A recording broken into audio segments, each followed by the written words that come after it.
out here. It says you're live. We're here. Are we? Don't worry. Listen, this is the first time that we've tried. Yeah, this is the first time that we've tried to, without Oz actually specifically, we've tried to stream anything that isn't from my computer. Whoops. Hi. Holy shit, we're live. Okay. We are live. Somebody Yes, check the it's audio working. levels. I got you. Audio's fine. Yeah, audio was fine. Already checked it.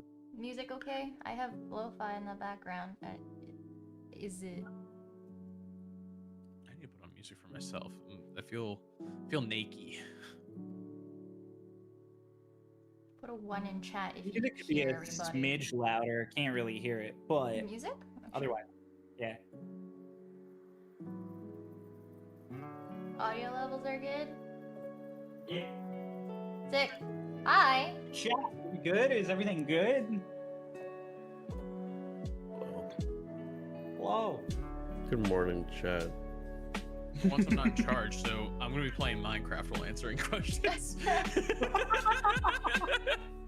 Listen, you take responsibility away from me, suddenly I remember I'm 26. Like, Oh my gosh. Listen. Oh, fuck, I dropped things. Anyways, truly, spur of the moment. Just, hi guys.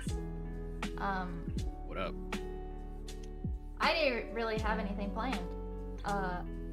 It is truly just, I'm just going to hit stream and talk to chat. I wasn't expecting people to actually pull up.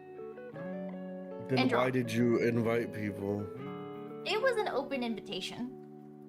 Yeah. It was an That open. doesn't. That doesn't mean anything to what the question I asked. Which part? Why of did the you pull-up were invite people? expecting? I invited a lot of people.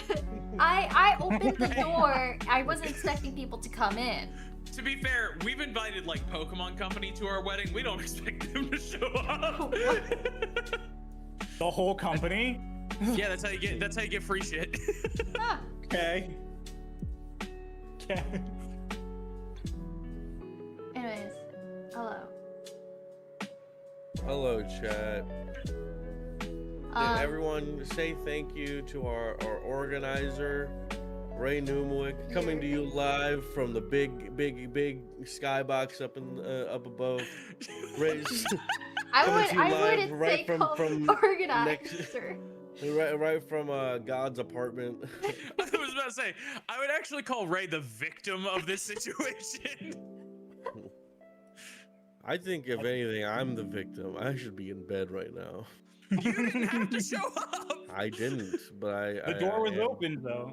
Yeah, The door was open, so obviously I it was had an to show open up. invitation. I would miss it for the world. So, all right, hear me out. So if somebody says that a thing is open invitation, does that mean a vampire can walk in without needing permission? Yeah, the open invitation Yeah. is the invite. But I'm saying like they say it like days prior. Yeah. So Right.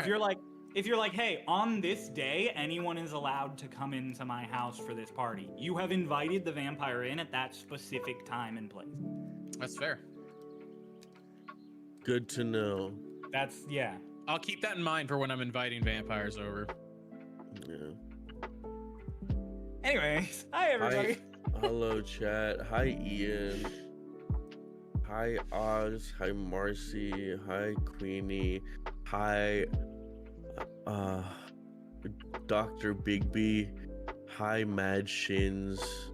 Hi, Jermaine. I just wanted to say hi to a lot of people. Yeah, I was just want waiting to people see how long you were gonna. I want people to know that we see them. That we're Hi- actually live. This isn't pre-recorded. That's not what I wanted, but you know, it's hi T Falcon X, hi Neo Flash, hi Bob the Devil, hi DJ Deadpool.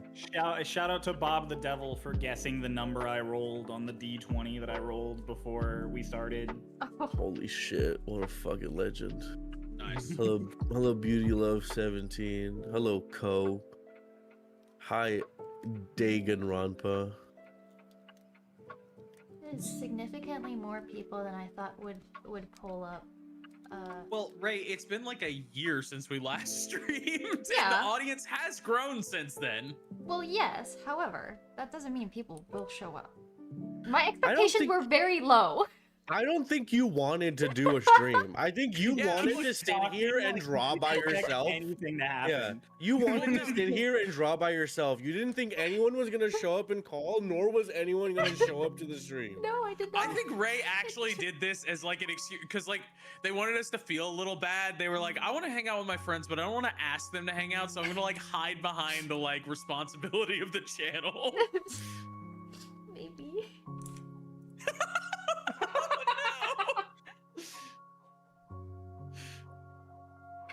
Oh my god. It's just... Hi everybody. In case you couldn't tell from the general vibes we have going on, this is going to be a much less structured and more chill shanties than the normal shanties we do. We don't have like a dedicated host or a spreadsheet of questions. We're gonna sit and shoot the shit and talk about the campaign while Ray doodles. Yeah, So- I will go and get questions on occasion, or somebody will go get them from the Shanties channel, but like...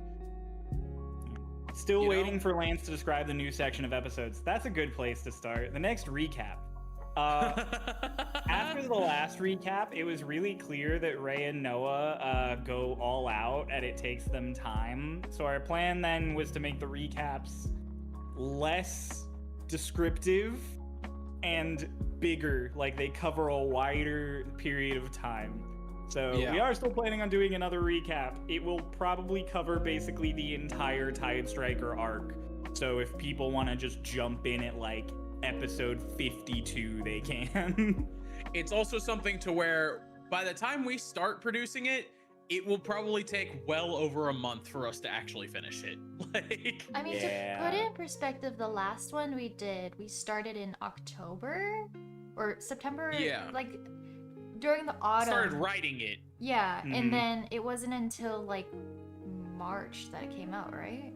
Because it came Yeah, out. and we obviously were- holidays and stuff were in the way there, but like... Yeah, we were wanting to have it released in January, but then production. And it took a lot longer than we thought it Yeah. would. Hey, it turns out, even if we're not doing proper, like, cell animation takes a really long time, especially when the animator and the storyboarder are not the same person at all. Yeah. It's fine. It came out great. Yeah, it came out great. I'm very proud of that.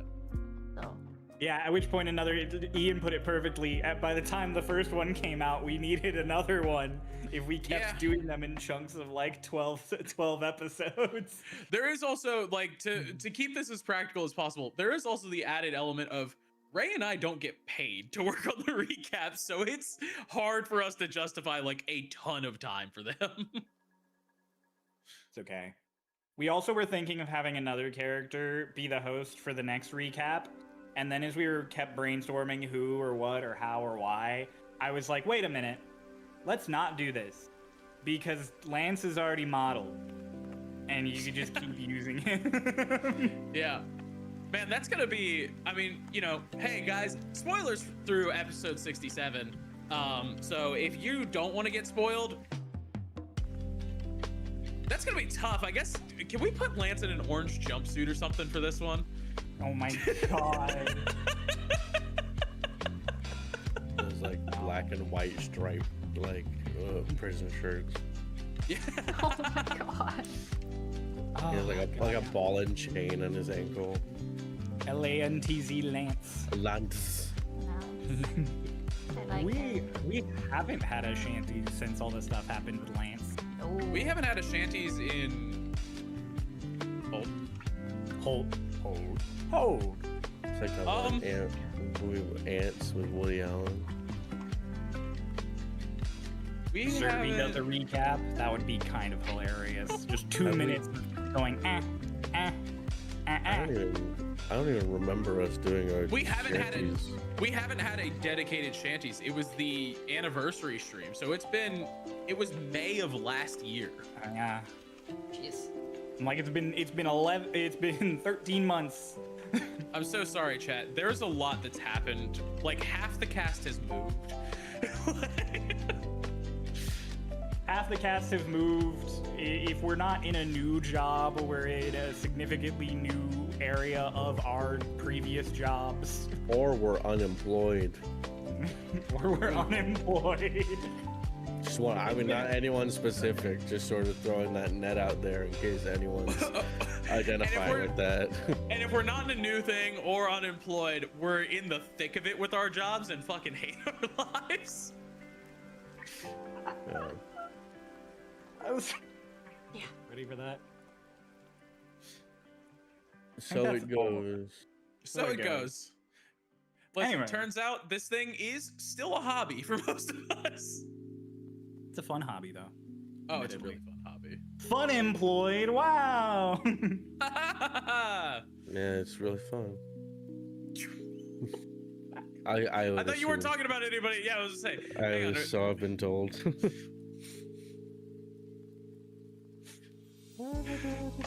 We should ask questions. We should ask questions. Yeah, who the fuck else is gonna do it? You want me to go Makes get it some really questions easy here, or to do you want to go grab some from Do you Shanty's? think they're just gonna ask themselves? I'll pick a We question. have a couple in the All right. priority ones. Okay. We do have a couple priority questions. Priority Shanty's cues. Here we go. Kyle, Guys. who's your favorite NPC? Of Stormridden or in all? Give me a criteria, okay? Stormridden. In Stormridden, my favorite NPC is...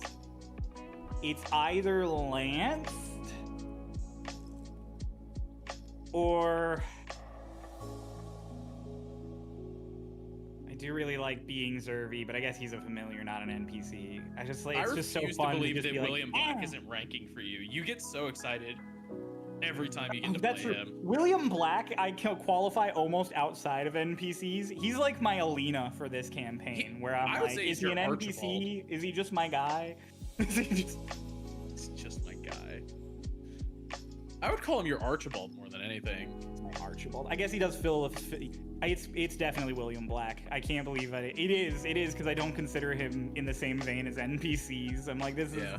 It's my Alina of this campaign. This is my insert. This is my... Because the thing that made Alina different was like she was with us. William just kind True. of shows up. William is just around. So yeah.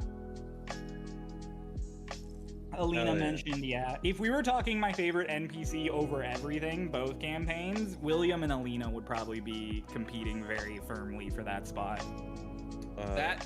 That right there, kids, is what we in the business call the familiarity fallacy.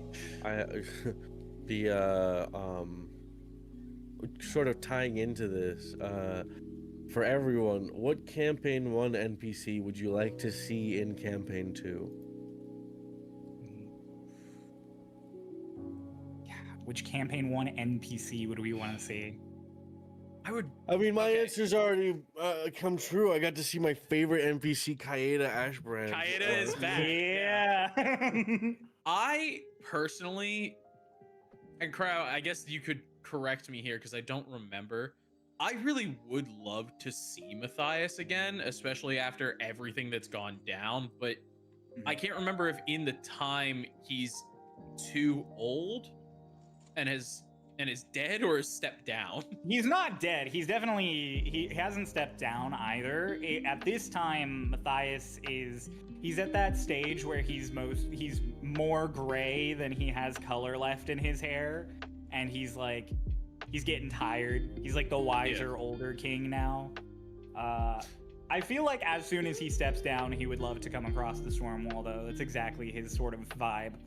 I feel like he would be the like ex-king that would the Dun King who is like, I am now here to travel. Like I want to see what the world has left to offer me. The retired level 20 adventurer going on silly journeys. Yeah. So I feel like Matthias would be great to see, especially just because in Simplest, we never really got to follow up with him. It was something to where like spoilers for campaign 1, we dealt with everything that happened at the end. We freed him from the binds that he had. And then that was kind of it. We kind of got to see like a little bit of aftermath through Doc, but we didn't really follow Matthias at all after any of that. Miss him. Good answer. Ray? I really like Maya. I would love to see Maya again. Maya would be so good. Oh my god. Well, she's probably queen now.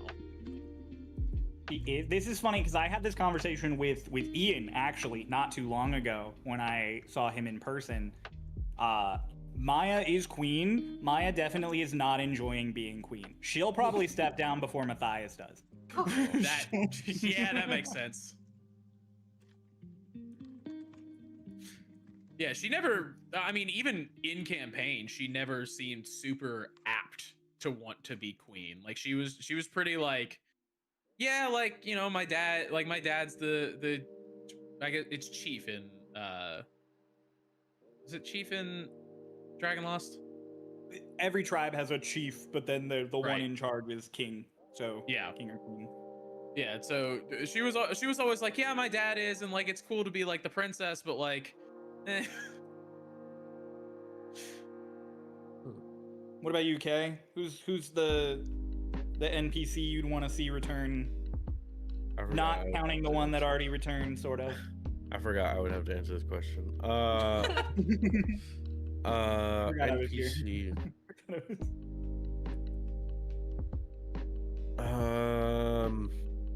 Oh gosh.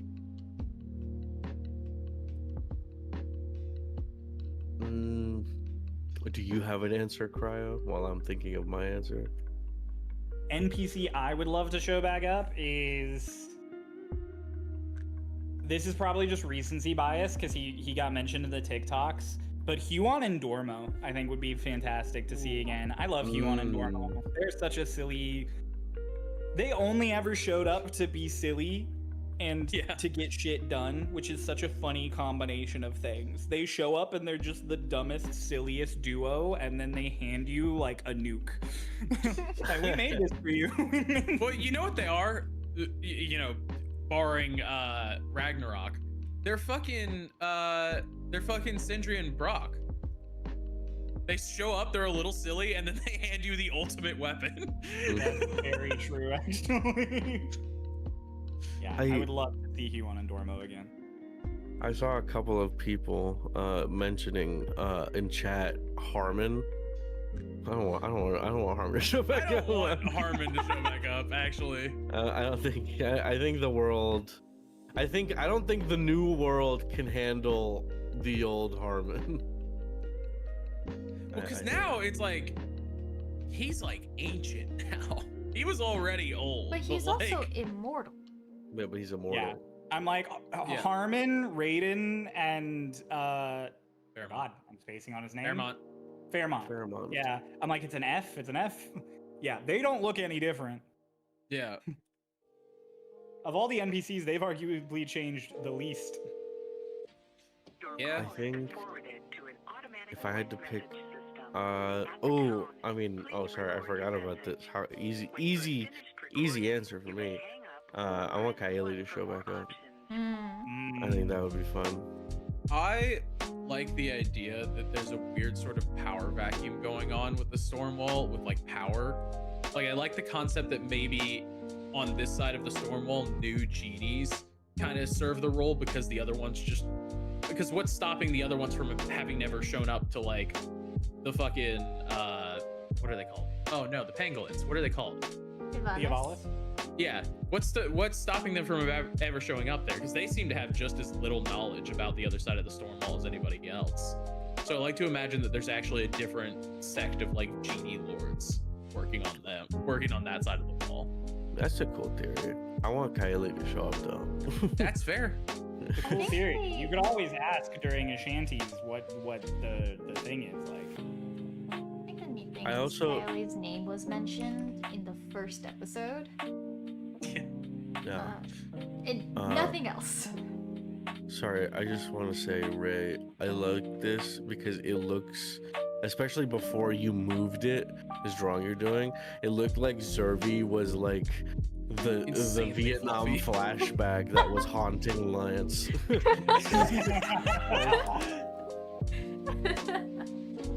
Harmon should under no condition be left in charge of the storm wall. Also, Harmon should under no nobody is in condition be charge left of in the charge storm of wall. Yeah, I don't think anyone should be left in charge of the storm wall. Harmon should We be saw left how that in the went. storm wall. Ian said. All right, He would have the you time of his know- life. I was gonna say that would actually be super fun for Harmon, I think. Let's check the regular Shanties questions. Let's pull away from these priority People that pay paying us. customers.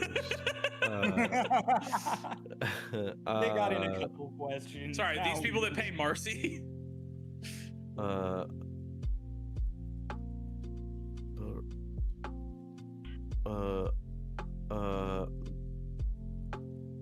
You guys have left him speechless. he's really struggling on this. If your character was in a modern AU, what would their occupation be? Prison. You know. No, Vane would be like the world's greatest like commercial real estater. like he would definitely get you on just a contract that's way too high. Oil rig. Fellow play on a rig.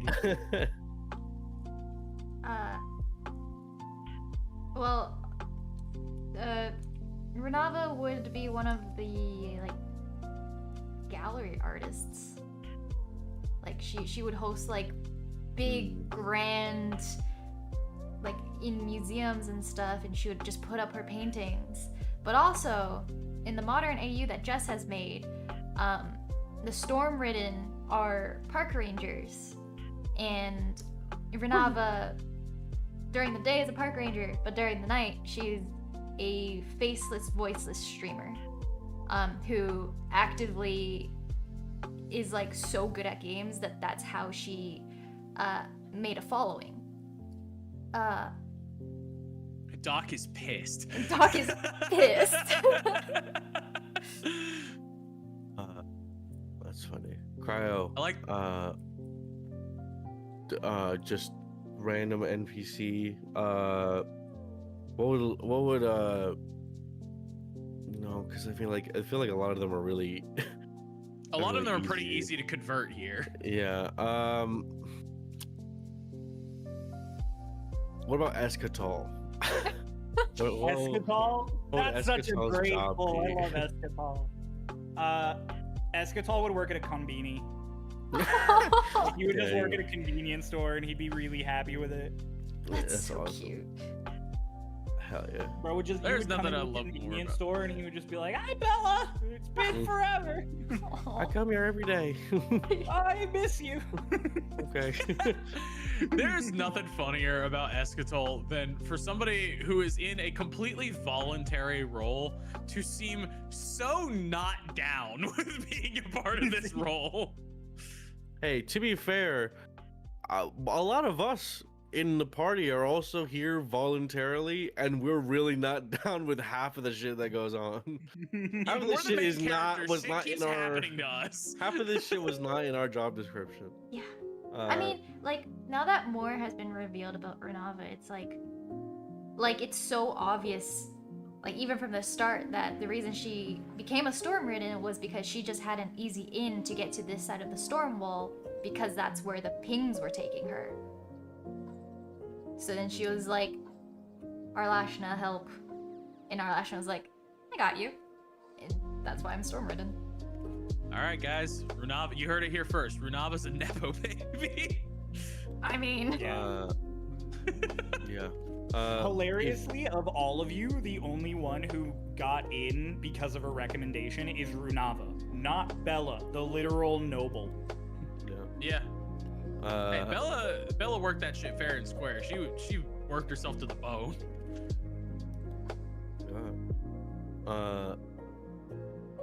What would your character's favorite movie be? Catch Me If You Can. It's a good movie, actually. Yeah. I know It's it's a because really good movie. it's vain, but it is a good movie. That's why listen. I will make sure that all of my fucking characters still have good movie tastes.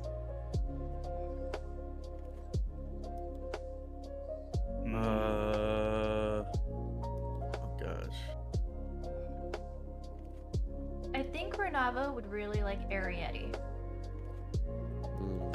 Arietti's a good one. Like, I think she would just love the Ghibli movies in general. That tracks. Cryo, what would Delgado's favorite movie be? Oh, Delgado's favorite movie? I was all Legend of geared up Zorro. to give Lance or William Black that you like Delgado, and now I'm like, oh, hang on. Ooh.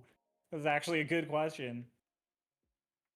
I feel like Delgado's personal taste for media would be like such a gap between how he behaves.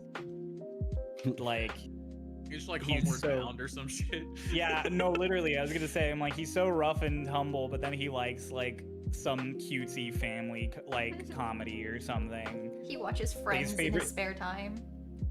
The Incredibles. His favorite movie would be The Incredibles. That's pretty good. I like the idea that Delgado, like even in canon, Delgado actually like quotes a bunch of books and stuff. Like he gets almost a little excited about it, to where he's just like, if everybody is super, nobody is like. Lance and William Black. Lance would like, there's a movie that I really enjoy that I think Lance would love called Secondhand Lions. It's from when Haley Joel Osment was still acting and everything as a kid. That movie would be Lance's favorite for sure. William Black would absolutely love. Oh gosh. I had something, now it's gone. It left my brain entirely. Oh, he would love Akira. Akira is crazy. That's not an implication for anything about William either.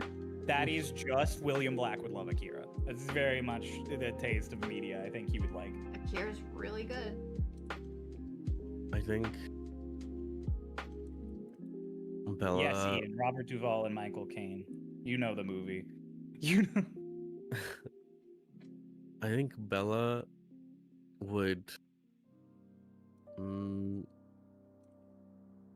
Rocky. Like the first or the original Rocky. Vane would 100% then try to get Bella into Real Steel.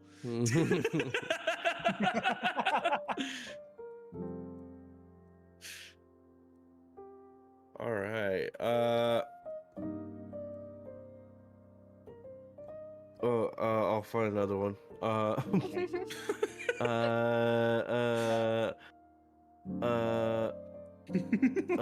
Which of the Stormridden PCs would make the best DM a la Lotus one shot? Not Runava. Not Runava would get tired of talking because she's like, I have to translate everything, and she'd be like, just RP amongst yourselves.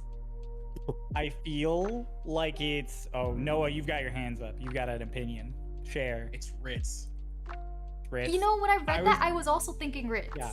Hilariously, I was going to say it's either Bella, because she would put in so much effort because she wants everyone to have such a good time, or Ritz, because he just. It's Ritz because he just fucking spews bullshit. Unhinged shit.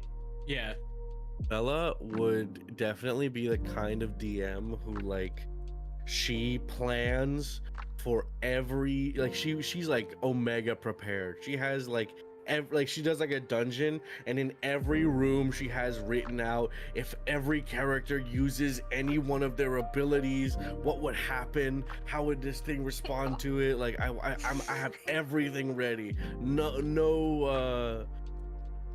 is escaping me. Everything is plans. Yeah. I can see that. And if you guys understood, like, Cryo, if I think I've told you this a little bit, if you understood the shit that I'm writing right now, there's like a couple of bullet points for like the general shit I want to happen. After sins and strings and everything that's happened, I have given up making any sort of structural plan. I'm like, here's the vague idea of what's gonna happen. Let's go. I don't know. Oh, sorry.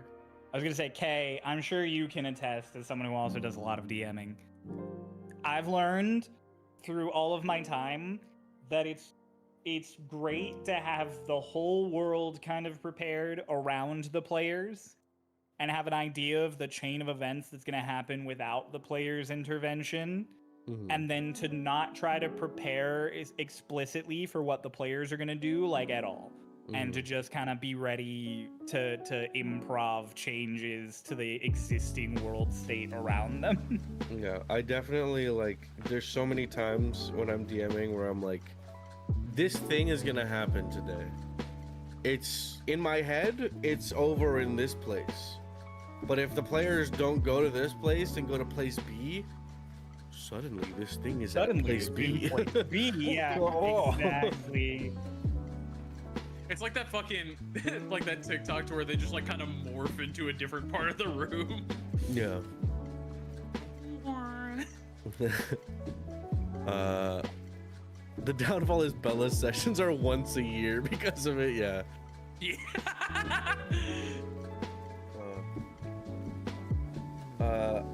The question I saw I liked. Did anyone of the players consider making a character for campaign 2 whose patron was Ikora, or was it too late by the time she ascended? It was too late. I think almost everybody had their characters ready by the time the epilogues came around. I had my character ready years prior, so I wasn't, I didn't know, but I really considered it. I really considered it, just because I'm like, oh man, I have had Bella teed up and teased and ready for years and years, but like, that's kind of cool though. Like, imagine. I can be my patron. Exactly. Yeah. I've mentioned it before. We've mentioned it in the last shanties, and we are not afraid of mentioning it sort of around. Everyone was so ready with their campaign 2 characters way ahead of time. I think the youngest campaign 2 character, like concept-wise, was either Vayne or Selic. It was Vayne. It was Vayne. Because Bella was first and was followed within like 2 weeks by Runava. We have like almost a track record. Like, it's not even like close for Vayne either. He was like a year younger than everybody else. In which I went and I dug up. I don't know if I've shown this on screen. This was the first ever drawing of Runava. Like, and if you look at her episode 1 design, it's very similar. And it's like, even back then, I had the idea of like, she didn't have a torso because of something. I like body horror. There is a fun fact. Ray and I have talked about this before. I don't think we've ever talked about it on camera. Cryo came to all of us with Tethiary like a while ago. And I had Runava had already been built in concept, but basically as soon as Cryo threw Tethiary up, I was like, gimme. So Runava was built to like fit Tethiary. Yes, initially they had the plan because I had never played a sorcerer before, so I was like, oh, it would be really cool to play sorcerer. So this file name is called Shadow Sork, and then Cryo brought up Tethiary, and I'm like, that would be really cool. I would love to be a Tether Witch. And then Noah wanted to be a Tethiary, and like I think 3 of us were wanting to be Shatter Kai as well. And then ultimately that one landed on me, and I was like, well, I don't want to just take both of the things that other people want to take, so I'm like, I'll let go of Tethiary. I can get a class that I haven't played before, or like haven't played completely, and then spin it into a way that is really interesting. So I had continued down the idea of sorcerer. I'm like, but wait, what if she's not a sorcerer? What if she had lost all of her sorceress abilities and then was a different class, but I still wanted to play a caster? And then I think I remember I was like doing college work or something and just thinking about wizard class subclasses, and I was like, oh my god, what if she was an abjuration wizard, the wizard that is meant to protect themselves? Because of the idea that she was in the Shadowfell for so long, she needed a way to protect herself. I brought it to Cryo, and I'm like, this is it. This is the plan. So that's the where I the started timeline. from and how I got. do wanna It's say- also- Oh, go ahead. Go ahead. No. No, you go first. You go first. I was gonna say, Ian did make a good point. Ian technically has the youngest campaign 2 character, That's because Ian came up with Tucker in the last few sessions of campaign 1, when he was like, hey, I'm really busy already and I'm missing a bunch of time. Maybe I just have a character who just like shows up sometimes in campaign 2. And I was like, yeah, we can do that. And so yeah, I'm pretty sure Tucker was concepted like when session 130 was coming out in Starlost campaign 1. I will say there is no part of me that regrets having Vayne be Tediary, and ironically, Ray, there's a lot of stuff coming up to where Ray, in and of themselves, helps make the fact that Vayne is a Tediary hit so much harder. And so, yeah, you. And so that is one thing to where I'm like, it's one of those things to where we were all kind of like, a lot of us were like batting to like maybe Tediary, and it's just so cool how everything worked out. Tediary is fun. As someone who also plays Tediary now in a home campaign, Tediary is fun, actually, once you get the groove.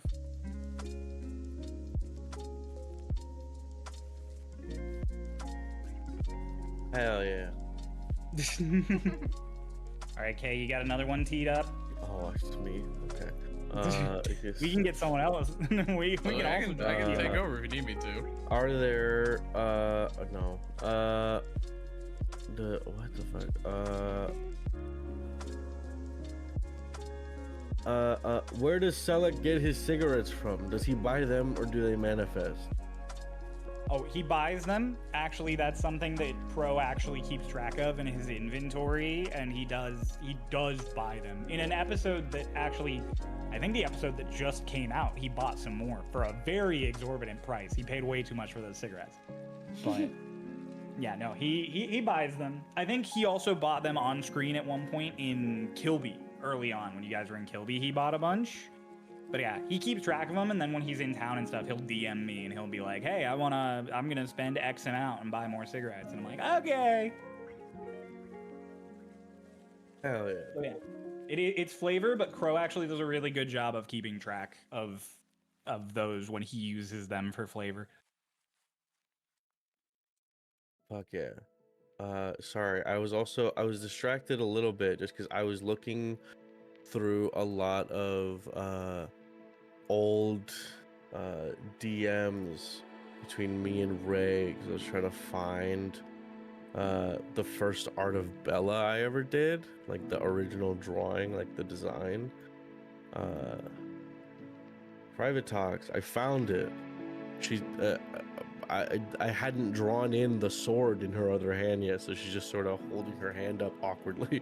But this is the first ever art of Bella. Wow. She was so much less bulky. Can I show this on Yeah. stream? I can show this on stream. Yeah.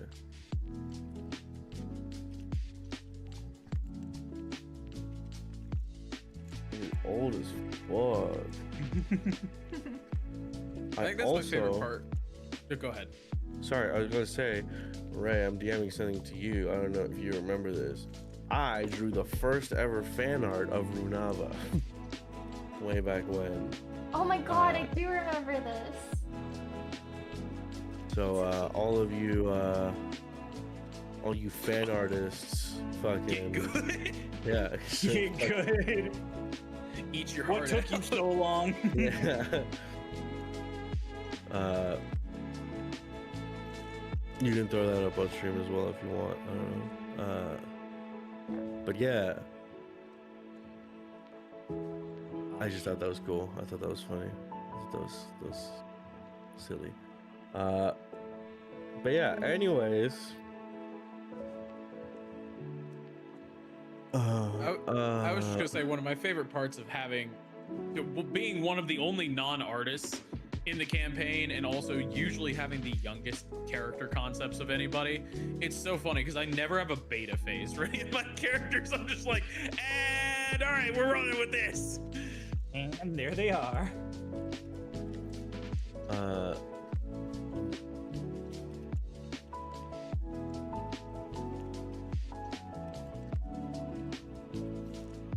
Cryo. Trading for fan artist Migs. That is in chat. Kalshi for Stormridden. Cryo, what was the inspiration behind William Black? William Black is inspired very much by how do I The devil, you know, from the Bible. Well, yes, actually, the devil, you know, from the Bible. As he said, his name comes from William. Mr. Black and Mr. Scratch are like old names for the devil showing up. And so I really liked the idea of having a character who had a really ominous name and a really creepy, like he has like a creepy backstory if you think about it. He woke up with scars indicating he was drawn and quartered, alone in a world he didn't recognize, with no memories of who he was, and this immense magical power. And he's just a silly guy. He's just chill. He's just chill.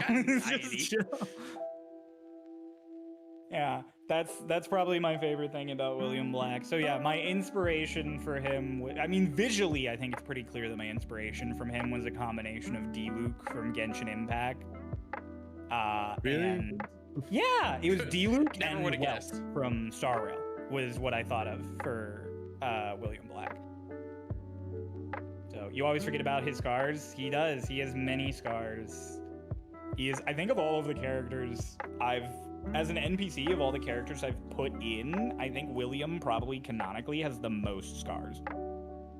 More than Which Matthias. is an interesting I metric. would say He Matthias. definitely has more than Fuck up. Matthias. That's Yeah. crazy. But Matthias just has so much surface area to scar. True. But he's also, you gotta think, Matthias is also a king, so he's always had a healer on hand. Oh, that's true. Like, he very rarely doesn't have someone within an hour to fix his wounds. So he probably doesn't have a lot William's of scars. kind of baked in. Yeah, William just woke up covered in scars. I see.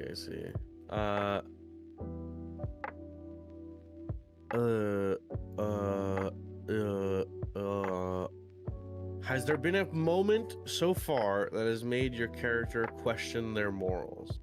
Well, this is a bad time to ask this. Ray's not here. Noah's character doesn't have morals. Okay, no, I have morals. They're just bad. Yeah. They're just bad. I think this I'm pretty question sure Vane's entire arc is dedicated to questioning his is dedicated to morals. getting morals and dedicating his old ones. Yes. Yeah, I'm like, I feel like this is this is most pointed towards Bella of anybody, because Bella's very much like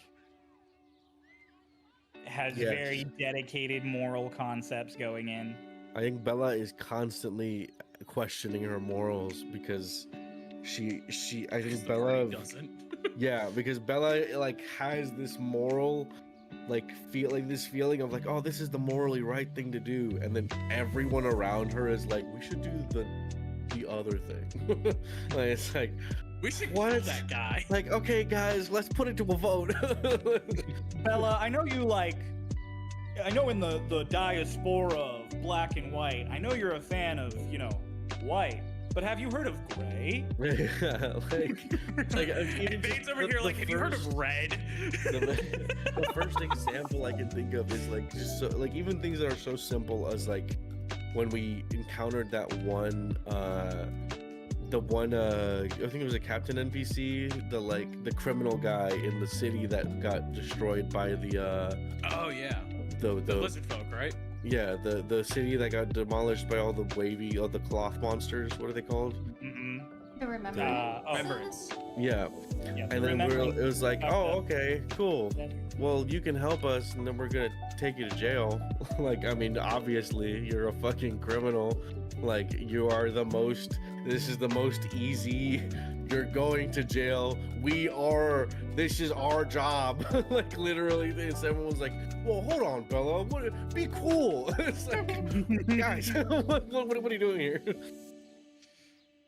Weighing our I options found is that what really we're doing, comedic Bella. because even that guy was like, I understand, you know, you're Stormridden, you gotta take me to jail. I don't want to go though. And then everyone was like, maybe we let you go.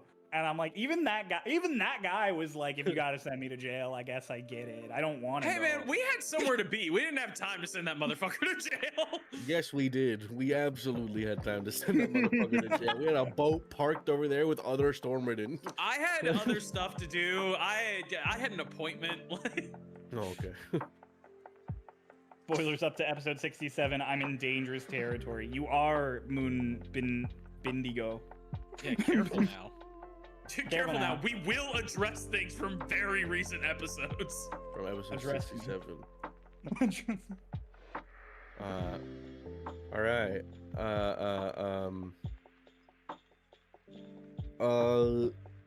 You got it, Kay. Lock in. I believe in you. God, I love you. Shut up. All right. You know, I'm gonna stop saying I love you guys. You never reciprocate. Listen, I was in the middle of saying shut up already when you said that you love me, and I wasn't gonna take it back. Like,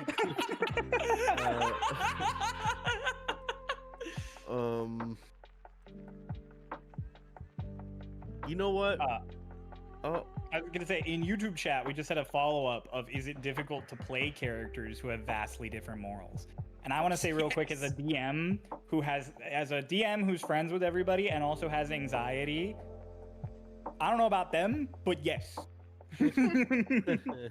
I am. There's no fucking hiding it.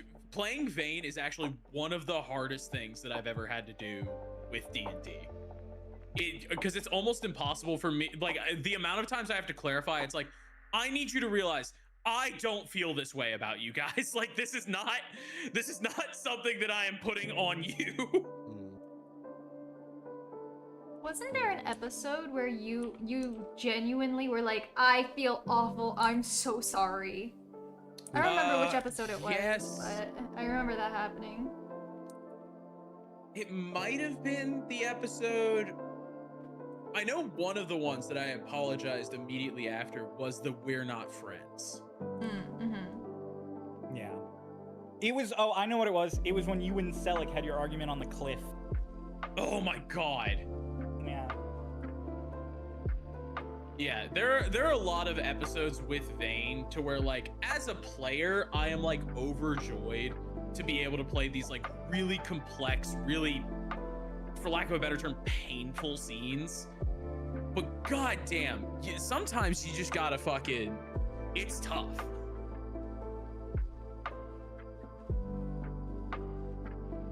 Oh yeah. It has its moments. I mean, there's an important thing in D&D, especially if you have character disagreements, is to either make sure that above table everyone already is confident where they're at, or that afterwards you take a moment to be like, hey, everything's cool, everyone's good, right? Everyone's good. Safety tools. Cryo. Really good question from the Discord. What gods do the Yavalis worship? Oh, okay. So I will say, and this will also kind of go back to the previous Genie Lord thing, the Pantheon and the close to Pantheon doesn't change on the other side of the storm. Those figures still exist. So the Stormwall, you guys haven't gone to another plane yet in Campaign 2, but there is a whole mechanically how the Stormwall works if you are on opposite sides of it and go to another plane. So you can't use planar shift to get past the Stormwall. Like, you couldn't planar shift to the elemental plane of air and then be like, all right, I'm planar shifting back to the material plane, but now I'm in Ubua. It wouldn't work. But beings that originate from other planes can show up in either side. So Kaeli could show up. And so the Yavalis So do, you're like, saying there are there's a Yavalis. chance. There is a chance. The Yavalis usually worship pretty much exactly the same way people on the other side do, like the same gods.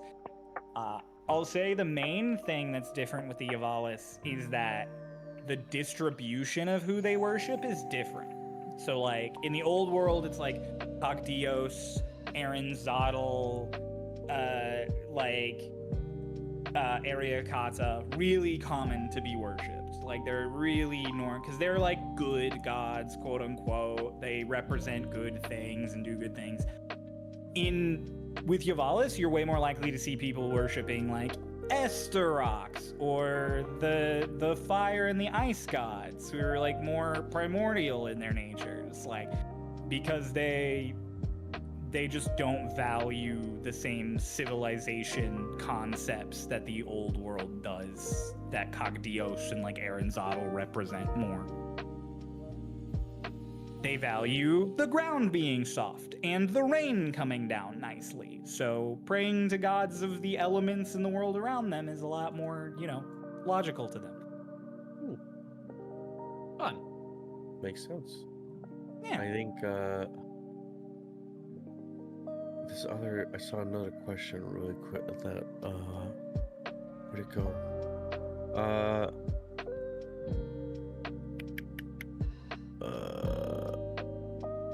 Oh, I was gonna say, remembering, there's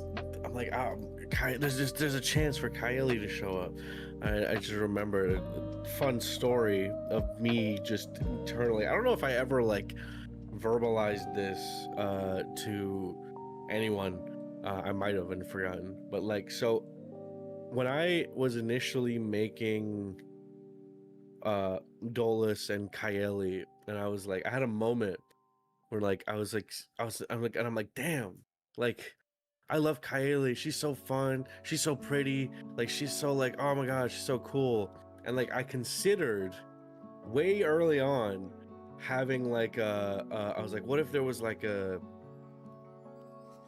considering dynamics with Dolus and Kylie, and I considered a relationship dynamic, and I was like, no, I don't really like the power imbalance kind of thing with that. I don't know, it feels weird. In retrospect, really glad I didn't go on that path. To be fair, I don't think Cryo would have let that plot happen. Either one of those plots would have fallen out. But now there's a chance.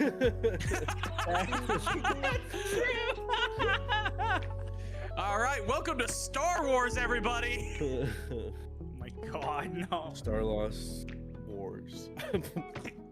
That has happened. They have done those.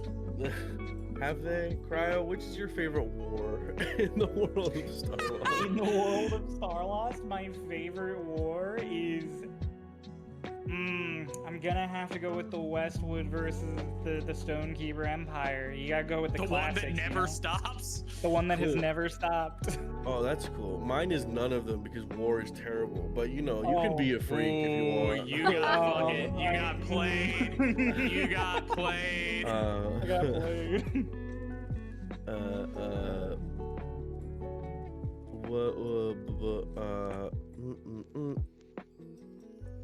What would each squad member's ideal pet be, and would there be conflict with the familiars? If I'm guessing it means if you're beside the familiar. Have one.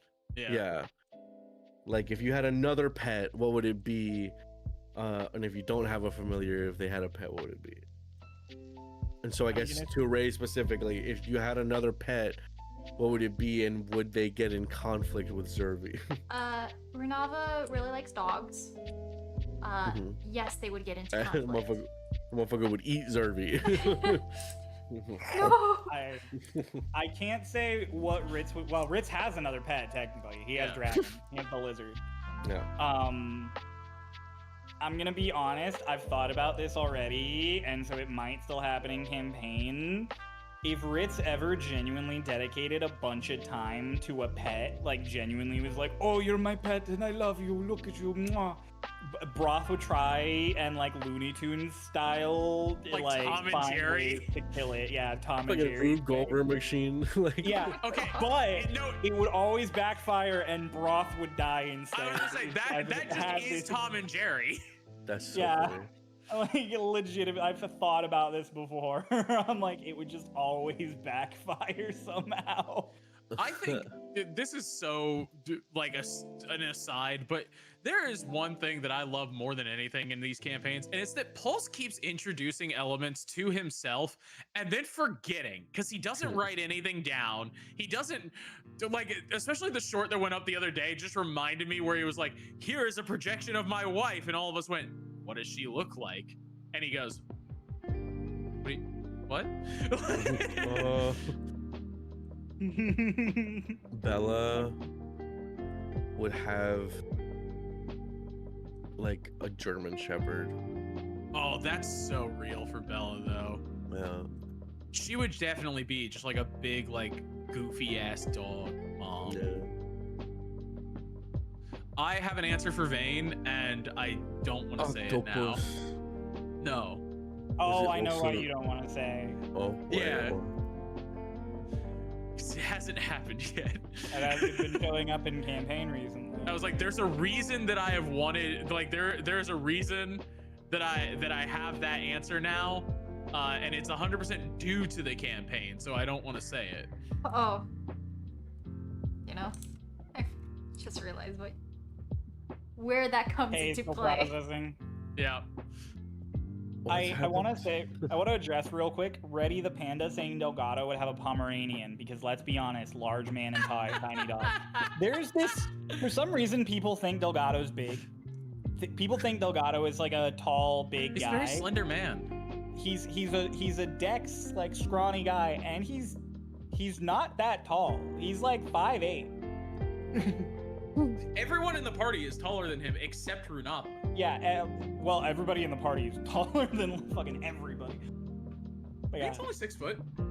it's one of my favorite things, because even in the first episode when he's introduced, they talk about Lance, and like I talk about Lance and Delgado, and I'm like, there's one guy who's there, he's big, he's like 6'4", blonde hair, but kind of looks like a puppy dog, and there's another dude next to him who's like 5'8", 5'9", and looks like he would just destroy you. And for some reason, though, everybody has in their heads that Delgado is this tall, imposing figure. Okay, but no, part of the that's fun of him is exactly that what he's you not. want. But I think that's the best part. You have successfully done, like, it's not about how you physically describe Delgado. It is about the fact that his presence is so fucking big. You think he's a big guy. You think he's a big guy. He's not a big guy. He's a very average build and height.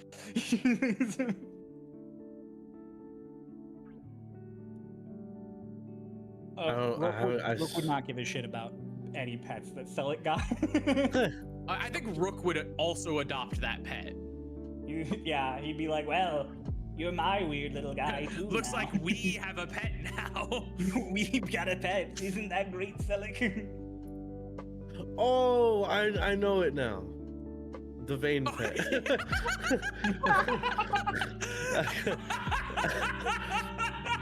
It took you a minute, but you got it. Yeah. I was Hey, looking I through the adore you. notes. I was like, what the fuck are we talking about? My first thought was like, because this is stupid. Private talk. This is my first thought.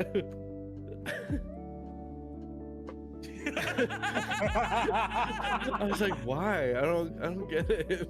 Okay, but I would. Yeah, But yeah. no. Be a pretty sick pet. That's I awesome. thought he was like Matthias, very imposing. He is very imposing. He just not physically.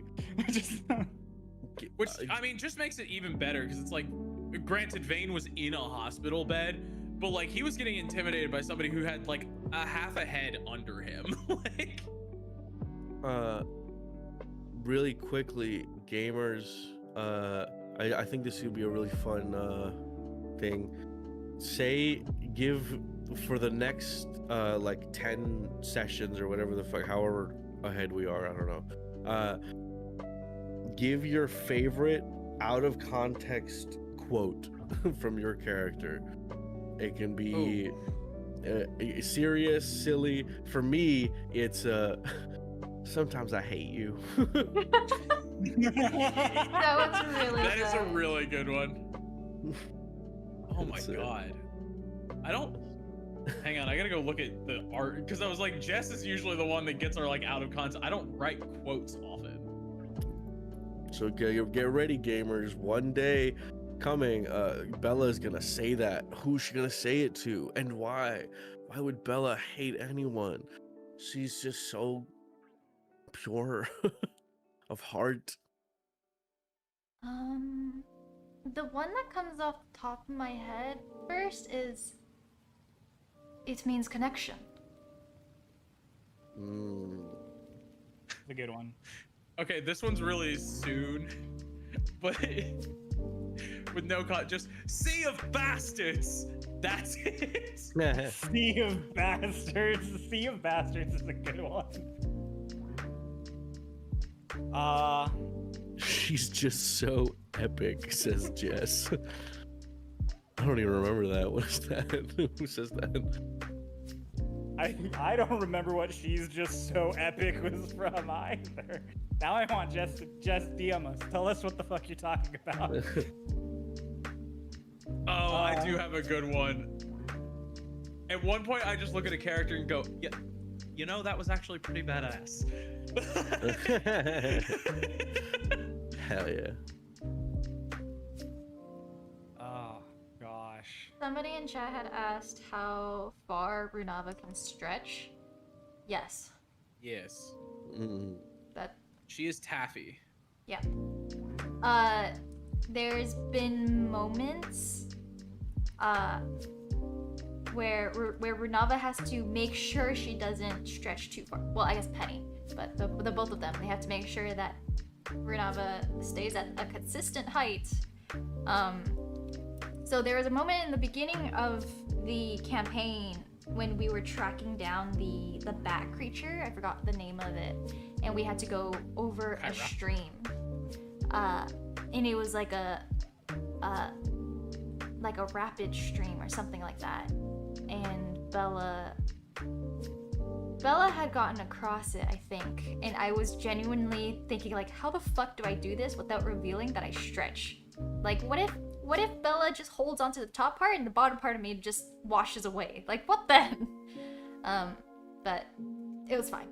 It was completely fine. So Yeah. Oh, actually, you do know what's one thing that I'm really excited for in the next few sessions?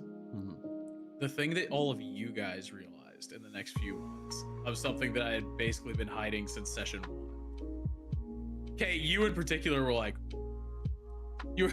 oh shit, hang on, I got you. Oh, I'm running on dial-up right now. Yep, I got you. Oh yes, that's. Yes. I am excited for that. That'll lead to some fun ideas. Cryo. Yeah, can I just say? Oh, sorry. Go ahead. No, say your thing. I was gonna say I have a favorite Cryo line, but I'll let Cryo give a thing. I love for Ritz. I think the best Ritz out of context quote from the past, like some sessions, is please, please, please, please, please, please, please, please.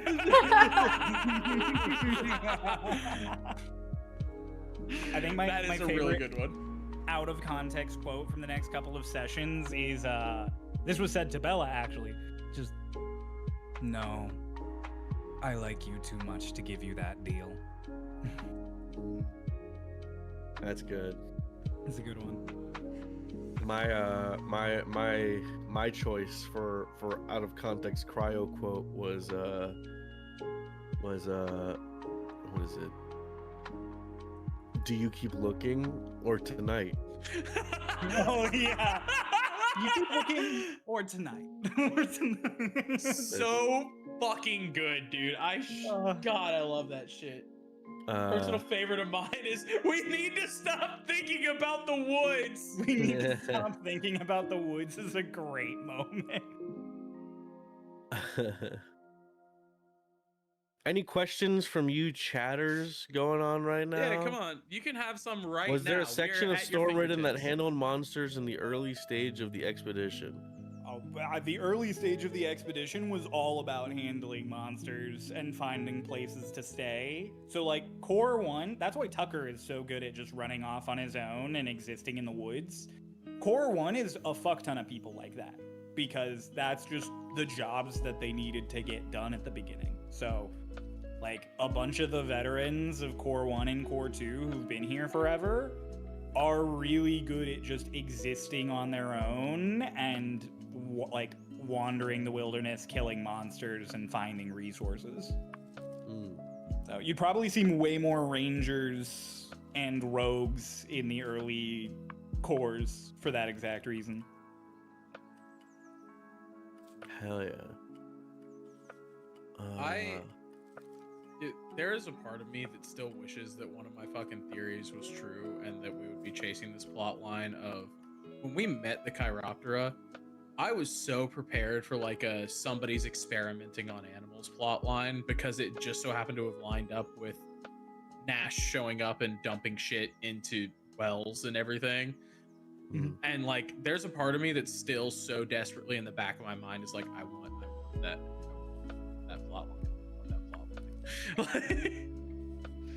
I mean, you guys still don't know what the deal is with Nash putting that in the water, and then he did it again at Dry Dock, and it made all the remembrance show up and freak out. Yeah. So kind of forgot about that. It's actually just that it's that weird shit from the Pokemon like Detective Pikachu movie that it's just a rage virus. Yeah. Oh gosh. But yeah, I'm like, don't talk about that thread like it's gone, because it's still there.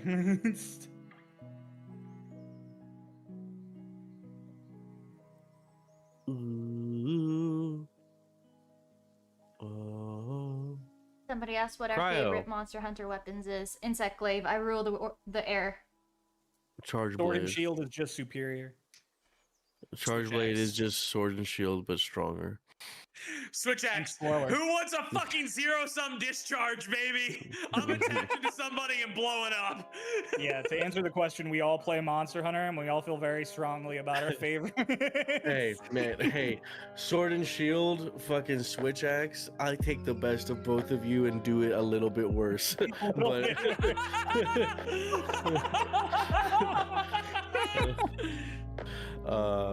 Cryo. No, Annie Mae will never show up because that's not her name. Cryo, when coming up with NPCs, how do you keep them all unique? Does the party members help you, or is it all you? I mean, party members come up with NPCs, like if it's related to your backstory or stuff. Like Delphi was made almost exclusively by Crow, with just him asking me questions every now and then about like, what would his job be like? What could he do? Well, but Delphi is Crow's creation and Jess's design. And then it's like, there are other characters too that are similar to that. We haven't seen Euros or Orunde yet. They've only been mentioned, but like Ray came up with like their stories and their designs and their backstories. Nearly existed because of me, but it was just because I asked for it. Like I was like, I need this person. So the players help. You guys definitely contribute characters and contribute ideas and stuff, and I absolutely steal them because of course. I haven't made a single NPC for campaign 2. Fuck you, Cryo. Do that shit on your own. I think also though, for me at least, sometimes I worry my characters aren't unique enough. So I always try and give them some standout behaviors or stuff. I think a character who's really grown on me recently, who like I always kind of liked her, but now I'm really enjoying her, is Salt. Salt is great. Salt early on was very much just like, I'm so done with everyone's bullshit. And I've slowly made her less done with everyone's bullshit and more like appreciative of you guys. And I think the turning point was really the Tide Striker, because she said the really rude thing to Bella after the Tide Striker attack. And then I was like, the next time she comes back, she feels really bad about that, because she knows it's not Bella's fault. So I've intentionally had her be like, okay, I am going to try and be nicer to these guys. And so she has, every time Salt has shown up, she has made efforts to be nicer to you guys because you've always been nice to her. And she is actively being like, I have been a piece of shit to them. I should be nicer to them. For me, the turning point for Salt was actually the fucking Nothos. Like, she immediately, like, because originally she didn't care much for us, but then she showed up in the Nothos, beat to hell. And then after that, she was warmer until the Tide Striker thing happened. Mm-hmm. Well, because I think that was the point where she went from, like, you guys are just a bunch of other random fuckos to, like, oh, I can trust these guys to not let me die. Yeah. And then, obviously, then there was the moment when she was the only NPC who was there when you guys fought Lance. Yeah. Which she was there. I like this one question. Where is it? Are there any books that inspire aspects of the campaign or your characters? Books. Everyone really wants to believe that I worked off of like some sort of fucking like Edgar Allan Poe bullshit. Nah, man, that just Edgar Allan Poe is fucking Mary Shelley, bro. What the hell? What do you mean? Yeah. Yeah, so everyone's like, you got some Frankenstein shit going on. I'm like, no, I kind of forgot that story existed until somebody went, hey!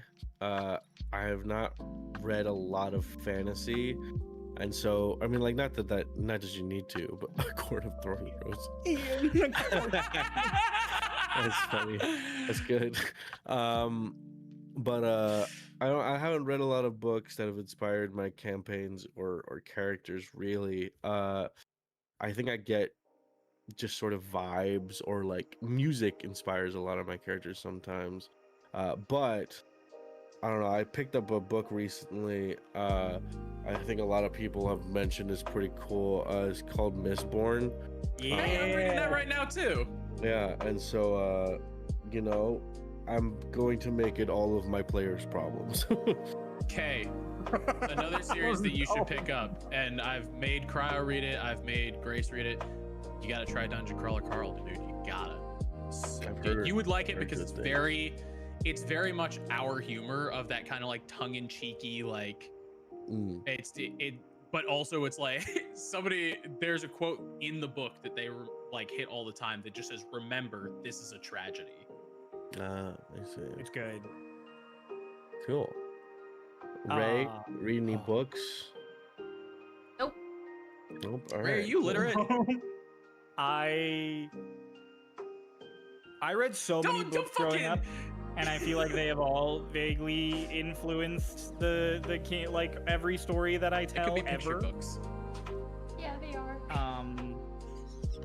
As far as campaign 2 goes, I'd say really specifically my influences, hilariously, aren't super book-based, but if I had to pick a book, it'd probably be the Inheritance Cycle, the Aragon books. Like, lots of various ideas that I've drawn up from that one, and like old forgotten empires and stuff, I'd say. You're not letting me have nearly enough dragons for it to be Aragon. It's okay. In Aragon, they don't let a lot of people have dragons either. That's why he's special. But I want one. Talking about just media that inspired us in general, though, and this one's really funny because Kay gets it now. Pulse recently played through the entire Mass Effect trilogy, and he would stream every now and then in chat when we were just hanging out, bits and pieces of it. So Kay finally got to experience some of that lore. And Mass Effect was a really foundational series for me when I was younger. I've played through the entire trilogy 13 times. And that means game 1 to game 3, which if you've played them all, that's hundreds of hours per playthrough. That is usually how a trilogy works. I'm Thank sorry. you. I'm gonna fight you. You're losing your other arm. I know. But yeah, I really love so much of the lore in Mass Effect and how it's delivered. And one thing Mass Effect does is it talks about civilizations rising and falling in a cycle and being like crushed by this ominous force that erases any like record of the previous civilization. And Kay got to that point as Pulse was playing and DM'd me and was just like, I fucking see you. I fucking see you when you got this wrong. I was like, I'm so sorry. It's like for me, I have the same thing, but with Final Fantasy 14, where like I have so many little things for this world that I've created, where like one day you guys are gonna learn like they're gonna learn like the little intricate details of it, or like the origins of it, and it's just gonna be ripped from fucking Final Fantasy 14. And I'm like, half of you are gonna be like, you motherfucker, and the other half of you are gonna be like blissfully unaware. Yeah. I love Kay does this as a player and as a DM. Kay and I are both huge fans of Doctor Who. And every now and then I or Kay will reference Doctor Who and the other one of us will always spike the camera. So Kay will drop a really crazy quote and then you'll just see me just like look directly into the camera and be like, oh. He does the same thing to me.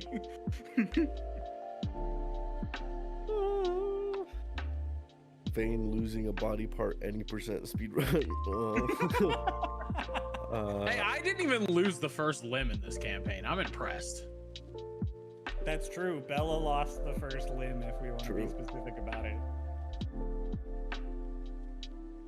Well, no. If we want to go into full lore, Vane was born dickless. So I mean, like, I guess that. I have a penis. Thank you. Didn't need to know that. Yes, you did. Nuh-uh. David Tennant's that doctor. David Tennant's pretty cool. I like Peter Capaldi personally. I think he's pretty neat, Peter. That Peter guy. Peter, what is this? Bunch of monsters in the. We'd love to see a book that talks about the monsters in the world of Starlost. Same.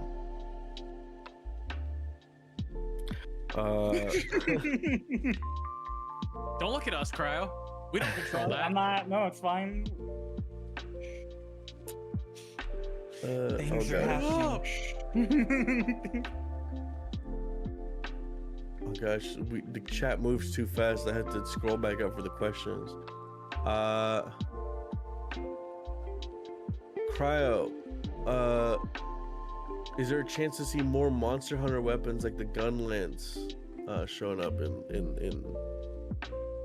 campaign? Or is there gonna be an insect glaive main showing up in Stormridden? I mean, Tucker already he combines his twin talwars into like a long staff and uses it to jump and bounce around. So I'd say he's already kind of insect glaive-esque. Oh. I hadn't considered it, but honestly, yeah, the whole thing with the EECs, like, it's a bunch of researchers and explorers. So if you're gonna see weird, crazy weapons anywhere, it's probably here, because this is the place where people come to just do fucking whatever they want to try. So I'm gonna say now, I hadn't had it planned, but now that you've said something, I'm probably gonna put more in. Hell yeah. I mean, we already kind of had a longsword with Nash and Delgado. Yeah. We got Bella with hammer over here right now. Hammer main.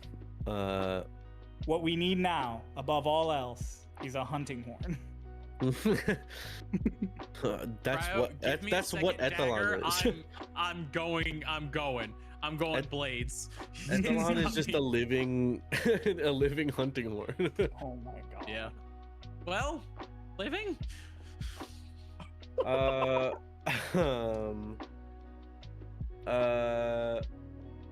boy. What's another question that I can ask.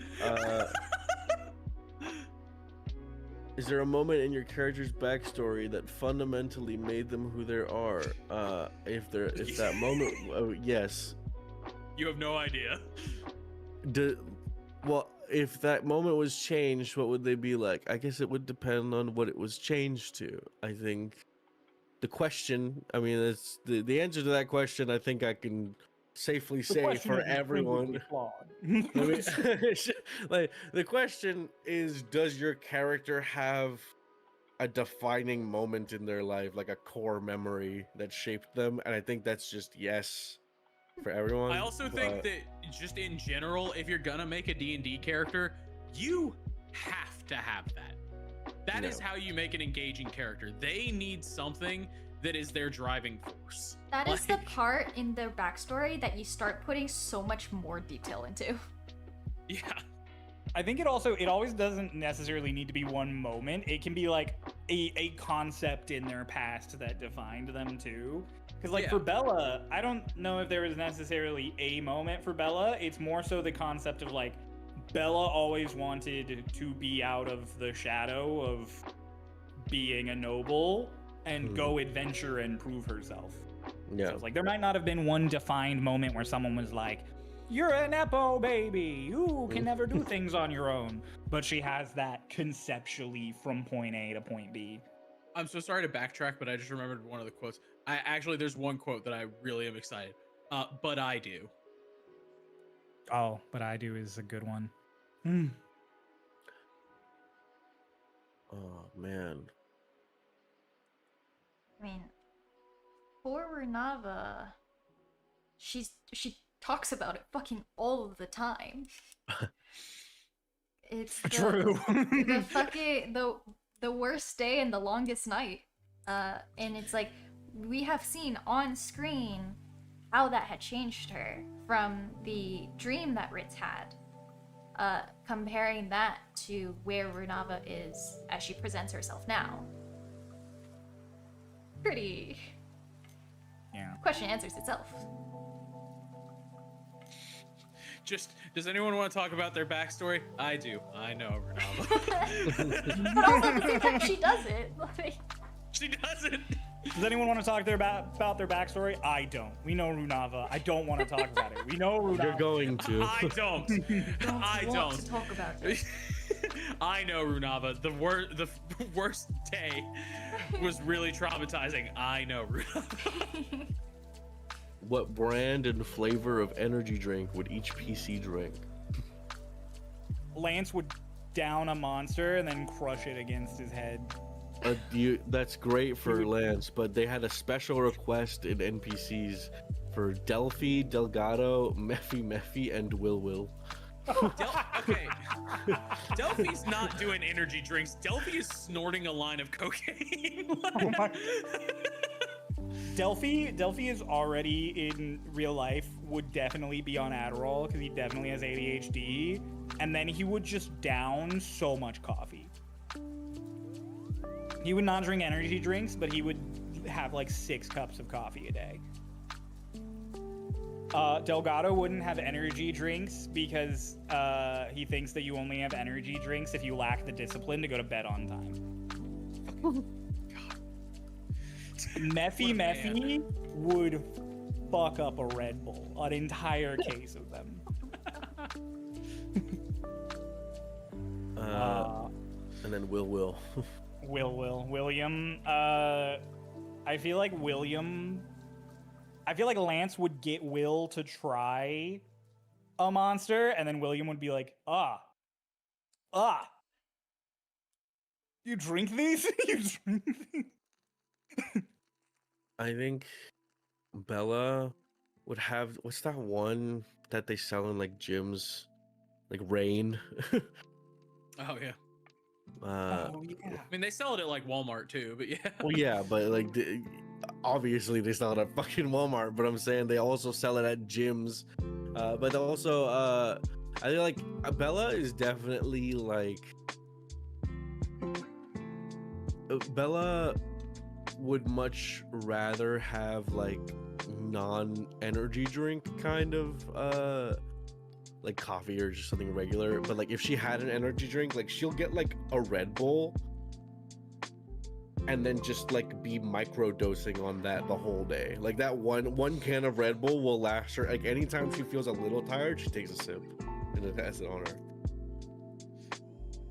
Keeping herself just at a consistent level of caffeine.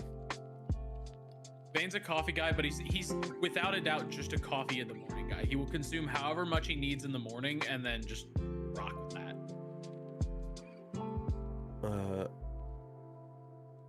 What's a lesson you adopted to your real life that you learned as you played your characters? Noah? The knife usually solves a lot of arguments. That's what you've taken away? Have you been playing the same game that we have? Don't as long kill as your you, son. As long as you take the knife out non-threateningly and point it at All right, them. go fuck yourself.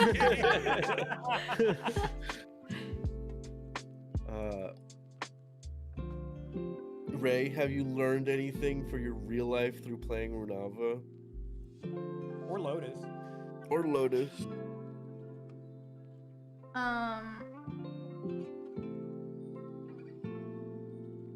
I think playing D&D has genuinely helped with communication above the table. I think just by the nature of talking to my friends more. Sure. I don't know if that's a lesson that you learned through playing. I think it's just something I learned throughout. Compound. That's cool. That wasn't the question, though. Oh my god. I'm kidding. I've learned no lessons for Vane. If anything, I'm taking all the lessons I've applied as a person and applying the opposite to Vane. Lessons that I've learned as Bella or Dolus. I think, like, counterintuitively, I have learned that I shouldn't, bottle up my stress and emotions, because I've seen what it does to my characters. And I guess we'll see what it's been doing to Bella in the coming episode.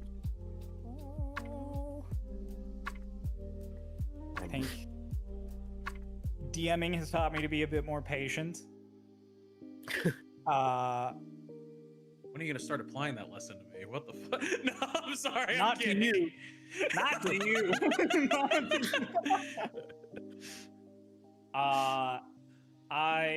This one is not really a secret amongst friends, but isn't something that is publicly something I've talked about or done a thing.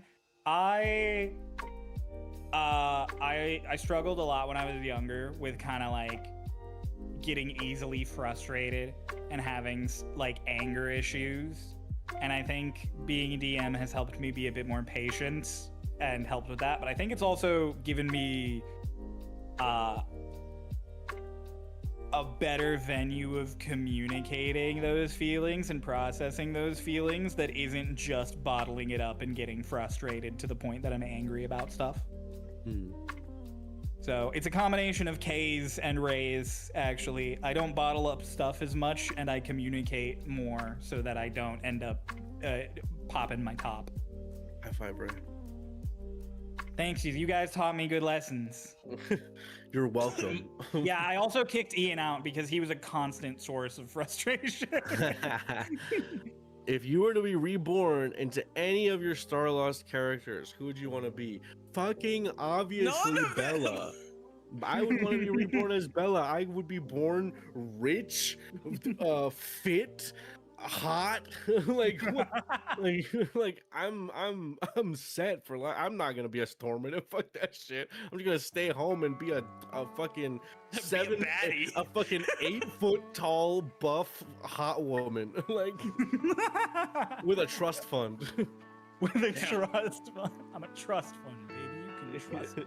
Hey, if there's something that I will say, Cryo, to circle back and actually have something legitimate nice to say toward your lesson. I genuinely think that just from observing you, I think D&D and Starlost as a whole gave you a lot more comfort in your gender identity. I think, yeah, it did. I was like, dude, this is something to where it's like, this is a B plot of life over here, but yeah. For those who don't know, I'm not he, him anymore. I'm they, them, and I've definitely found the comfort to explore that with this group of friends specifically. So, yeah, that's a huge one. Because I picked that up to where I was just like, you love playing the she/her characters. What you doing? What's going on? And then I was like, what is going on? What is going on? I also love playing the she/her characters. I just love women. Just like, You're like, not for any gender reasons. I just think they're hot. I just think it's awesome. Happy Pride Month, guys. Happy Pride Month. So I mean, if Noah, any right, of you guys, Who do you want to be reborn as one of your PCs, which one? If you had to be reborn as one of your PCs, which one would it be?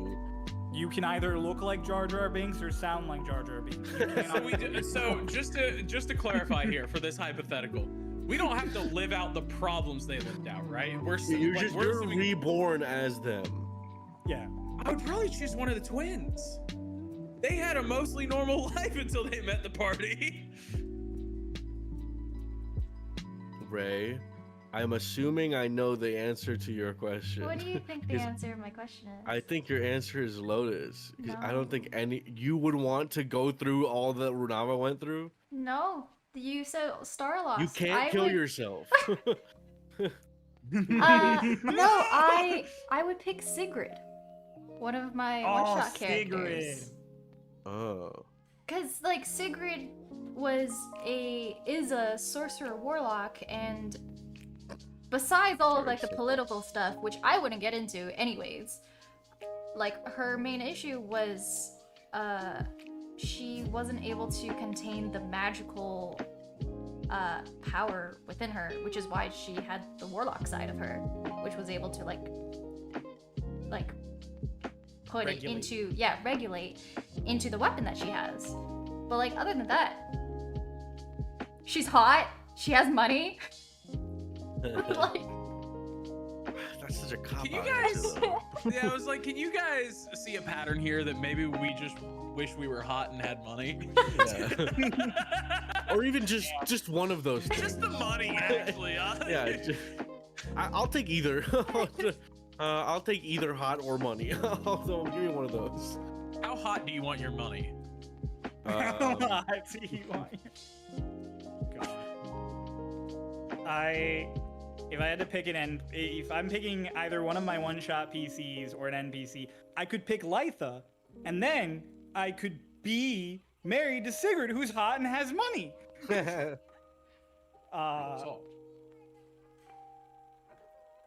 I think I would probably NPC-wise go with...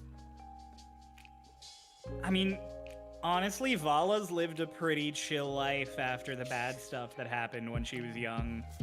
Like, she opened up a shop, and she's just fucked with elves for thousands of years. Like, she's just rage-baited elves for thousands of years and lived a good life.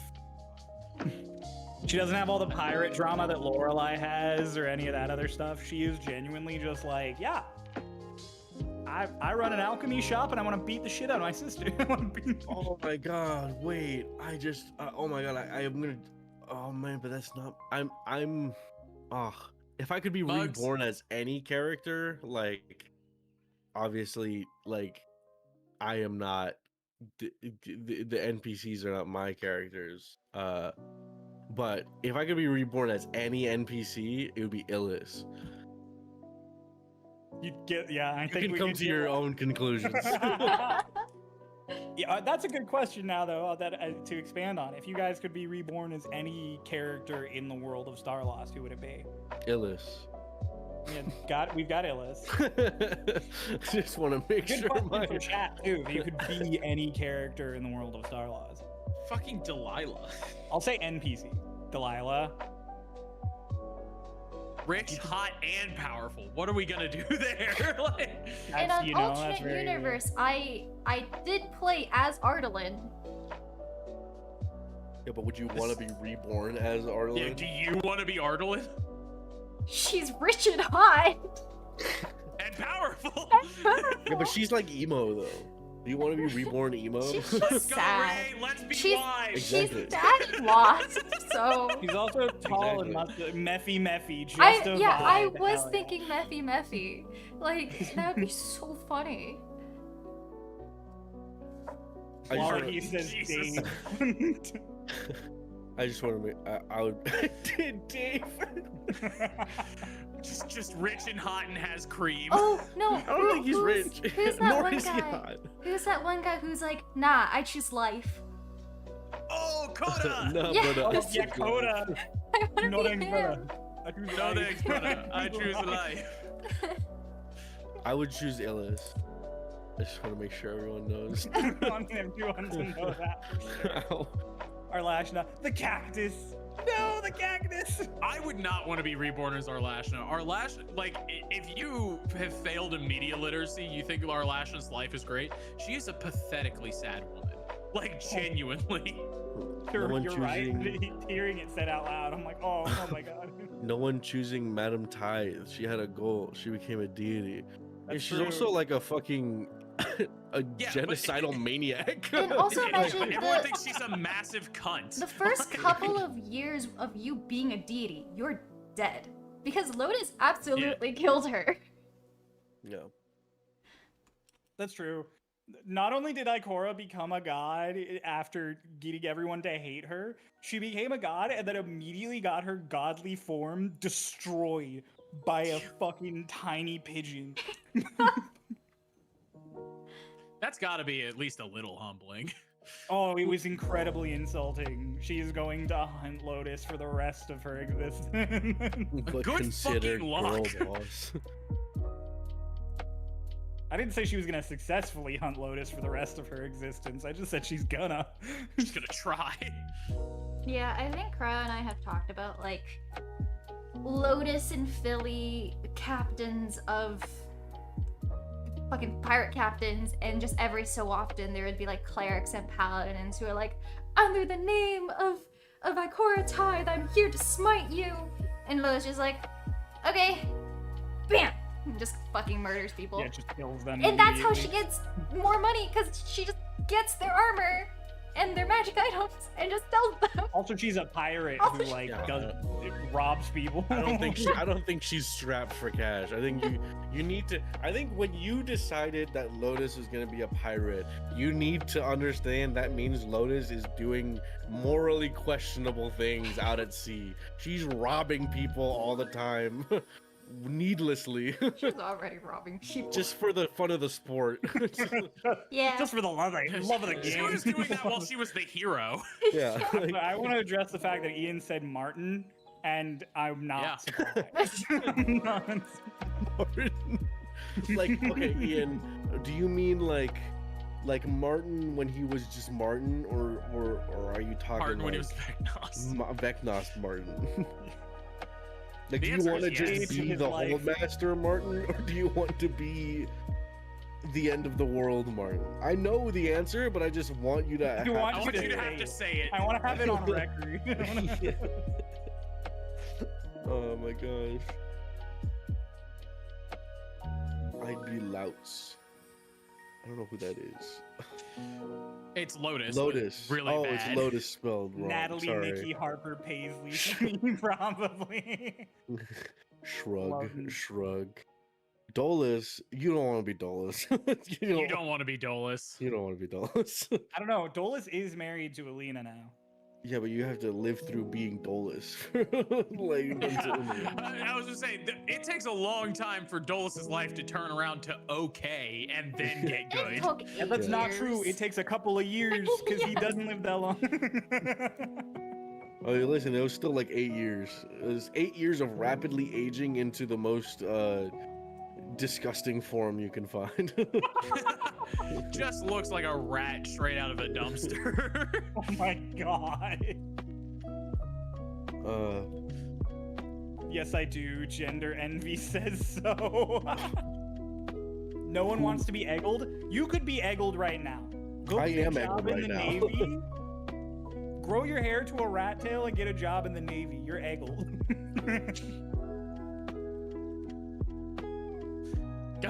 Go in the Navy and be pretty okay Oh, in just yeah. about everything. And if you're Dolus, you have to be like, you own land and you have to like show up to meetings and shit. Like you have to be a noble, quote unquote. Oh yeah, he's an ambassador now.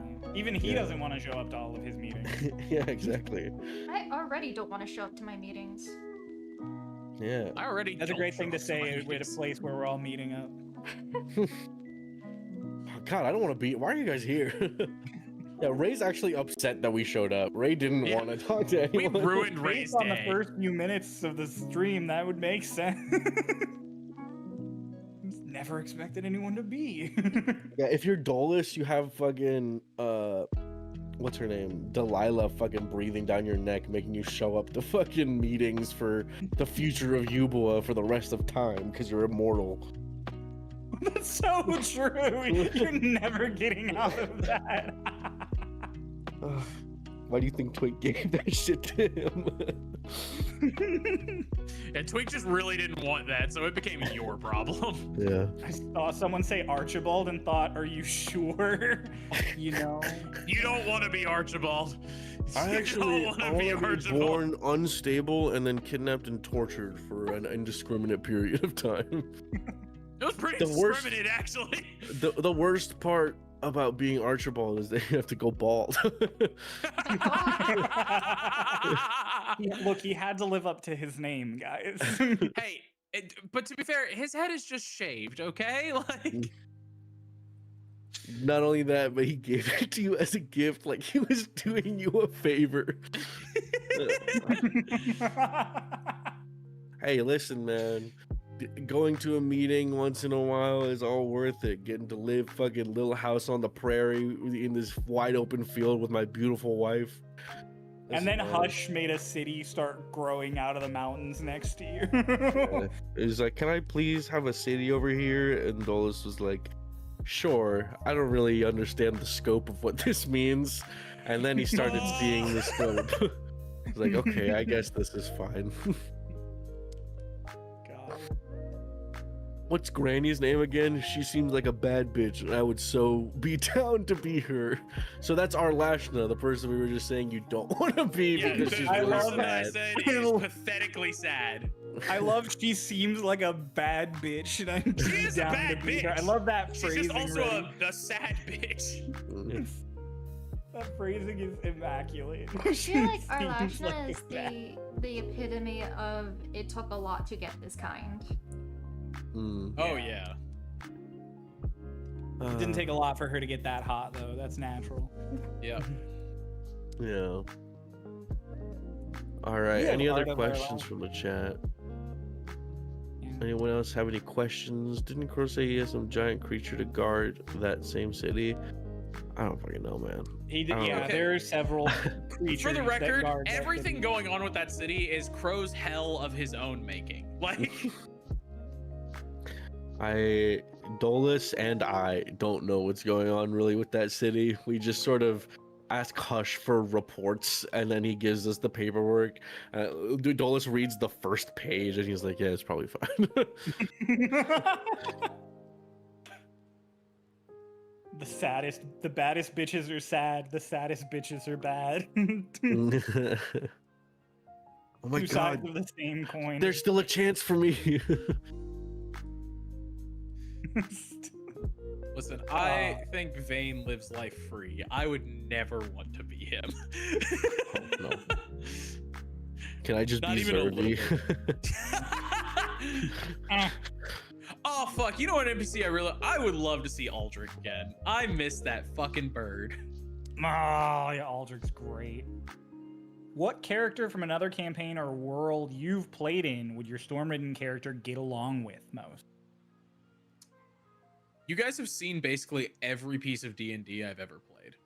Yeah, the only character not from Starlost that I have played, like to a degree that I would care to answer this question with, would be either a character I played when I like my first ever D&D character that I played for Ian's campaign, who I mean I don't really think either of my characters get along with, or my Pokemon D&D character, who is just a 17-year-old goth kid, and like I don't really have a good answer. Would get along. They would get along in the way that like they're both just nice people, and so they would get along. But like I don't really know that they would really connect on any level.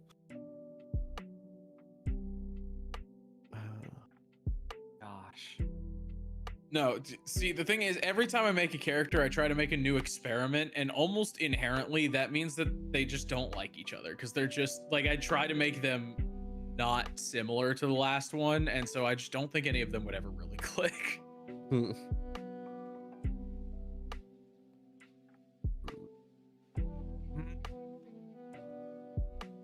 to think. I think of other characters I've played,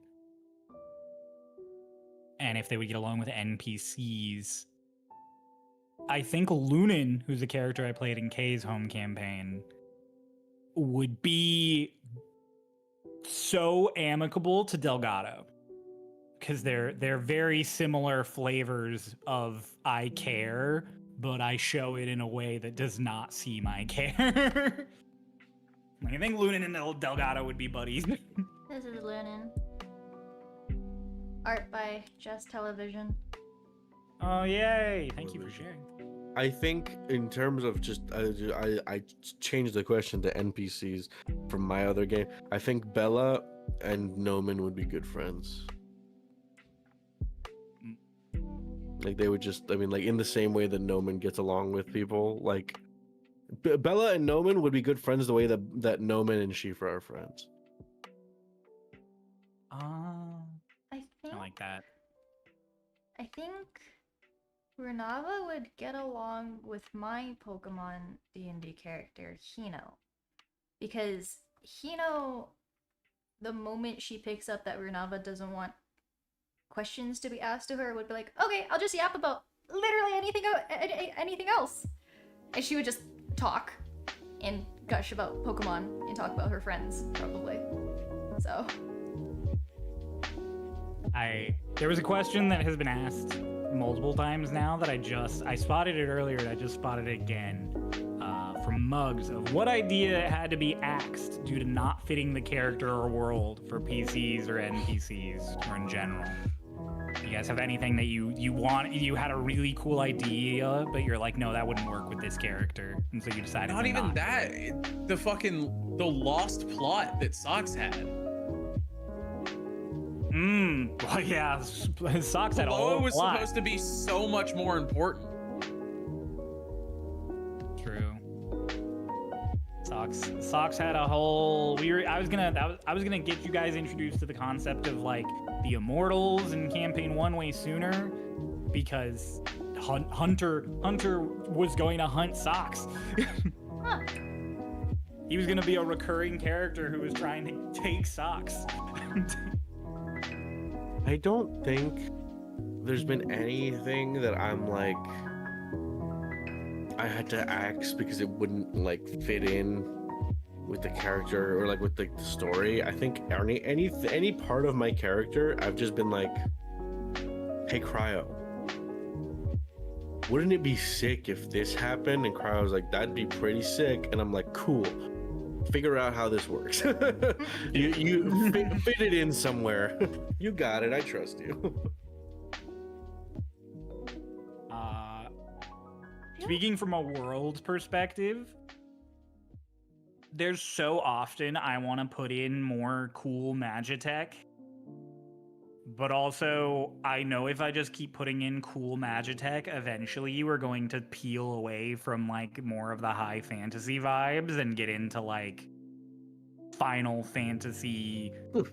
Magic and technology and modernity are all kind of blended, and I'm not against Starlost eventually getting there, but not yet. Not yet. I like the high fantasy vibe. I want there to still be high fantasy. That's why even though a train exists, like even though trains are a thing, we're not like the Industrial Revolution or anything yet. There's not like factories. There's a train. Yeah, I think A-train. Starlost is a train. Starlost is always going to exist in this weird little bubble of like. They get weird modern developments, like there are walkie-talkies now, which within a few miles basically operate just like walkie-talkies, like radios. Like you can just talk to people constantly without them running out. But I don't think it's ever going to develop to the point of like there's cell phones, there are planes, there are like da-da-da-da-da. There's these. We have airships. We don't need planes. Yeah, I'm like, I think it's always going to be in this weird realm of leaning more towards fantasy, no matter how advanced equipment becomes. I like this one question. Does Dolus interact with Bella often? What does he think about her, and if he knows of her adventures? Cryo. Before Bella came to the New World, Dolus interacted with her, I'd say probably a handful of times a year, because I imagine you'd go to Lord Drenus's every now and then for barbecues and events. And it's like that friend of a family who your family calls your uncle but isn't actually related to you in any way, and so you see them at like holiday functions and you know them, but they're not like they don't show up every single week to be like, hi, I'm Uncle Dolus. So it's definitely one of those things where if Dolus appeared in Campaign 2, he would immediately recognize Bella. It wouldn't be a thing where he'd be like, oh yes, I do know you, Bella Drenus. Like he would see Bella and be like, Bella! Like, it's been so long, how are you? Yeah. But I don't think they're like besties. Like they don't sit together and have lunch and conversations. Definitely, it's always what I imagine in my mind. Yeah, definitely not just because, not even because of like any specific reason, just because Bella is too like anxious about it. Like Bella's like, what? That's one member of the finest. I can't just talk to him. Like I have to like have a reason. My favorite bit is still Bella being so jazzed about the finest and everyone else being like, okay, yeah, that makes sense. Cool, I guess. Cool. I loved the one moment of like when I was talking about, I think it was like earlier on, Bella started bringing up, it was like her 5th time bringing up the finest, and she brought up like Kaeda because we were getting on her ship or whatever, and then just be like, and then this and this. Everyone was like, okay, all right. And then Bella was like, I'm never bringing up anything again. I'm never sharing a fun fact. Fuck you guys. That didn't stop her at all. Yeah.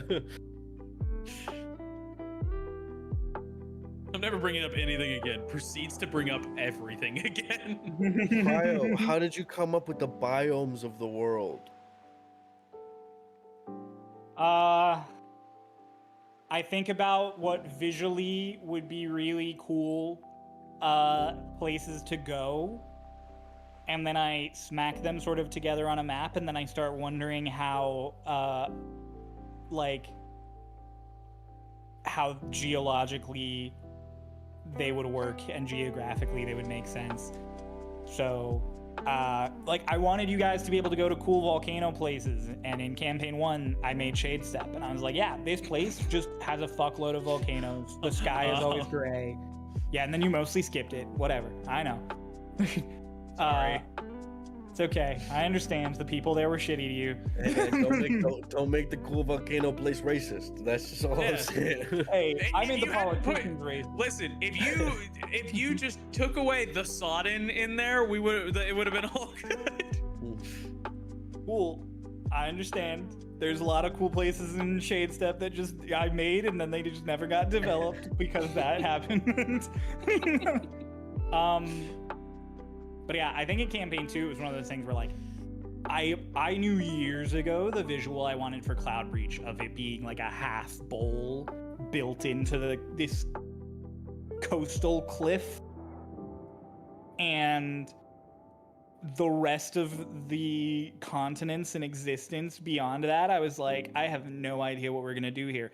I wanted us to be able to go back to volcanoes, but I didn't want a whole huge volcanic mountain range, so I came up with the idea of the burns. I'm like, they're just areas where, for one reason or another, maybe it's magic, we don't know, like a bunch of volcanic shit happens. Like, lava seeps up, there's ash. The desert, it's really funny because I didn't want to put a desert in the second world like area. Actually, I was like, I really don't want to put another desert. And then I was thinking about it and I was like, no, I could do a lot of neat stuff with the desert and underneath the desert, and like the concept of ruins in the desert wastes are really cool to me. So that's where I dredged all that up. Again, probably influenced long distance from Aragon and everything, because one of the main reasons in the Aragon series it's not just easy to travel from one place to another is because on the continent they're in, it's like 60% desert in the middle. So it helps clearly define travel, I think, is why I ended up putting the desert in. I'm like, you got to go around it or go through it. I expected you guys to go around it more often because it sucks, but Much to your dismay. We Desert. are keep a putting path shit in of there. shortest. Yeah, one, you keep putting shit in the desert, and two, you keep putting it's like you could do this because it's very it's very time oriented, or you could take an extra 3 weeks. yeah, but cool shit happens in 3 weeks, and you can stop at places versus the desert where you're just walking through the desert for a week and a half. I enjoy the world structure of Starlost. It feels very intentional. I think a lot of times there's like a lot of worlds and like things where it's like, oh, I guess this thing is here because the story has decided that it has to be here, because like in another media I would see like the desert and it's like, why is there a desert here? It's like, oh, well, because this is the part of the story where they have to go through a desert, so the desert is here now. It's like, okay, but like, I don't know, Starlost feels very like, it definitely feels like we're exploring a world that exists before us. You know, like the world doesn't exist because we are exploring it, but like, you know. I think especially for campaign 2, I wanted that to feel a lot more. I wanted there to be more like, I have made the world already, and because like I've said it before early on, and I think it's just because we as a party very much enjoy story and plot and traveling along. I've told you guys early on, I'm like, if there's a moment where you guys are like, yeah, we want to just like fuck off and go exploring the new continents, I have stuff for that. You guys can just go explore and find shit that's not necessarily related to the plot at any point. Like, you guys, I'll say this, you haven't gone south at all. Cloud Breach is like smack dab in the middle of the, like if you cut the southern continent in half, it's like in the middle. You guys have not gone south one time. And there's a bunch of stuff down there that we've just never needed. So maybe I should just give you guys a reason to go south. Yes. To be fair, most of our jobs have also been north. Like, even when it's like you have downtime, we still want to make money, and money is north. Yeah, money has mostly been north. I should do that. I'm coming to that conclusion right now. Anyways, another question. All right. What Pokemon fits your Stormridden character the most? I feel like we've already answered this. I feel like We definitely have. Mimikyu is good.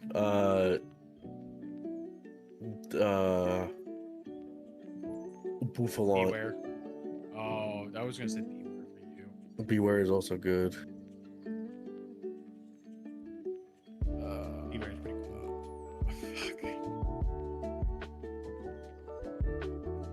Fuck. I feel like you'd have a Hawlucha. I don't know why. Just the same vibe.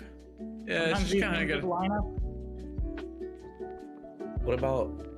I feel like. Oh God, what's that one Pokemon?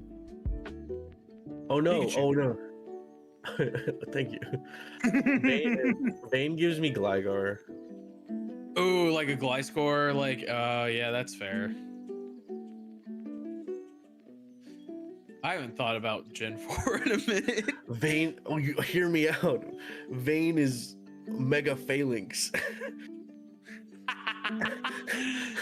It's a bunch of little different guys. I'm only one guy. Oh my god.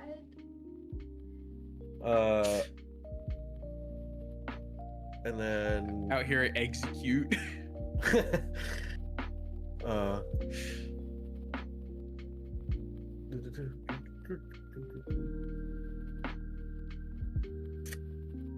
What? Oh, I remember. I wanted this character. This question.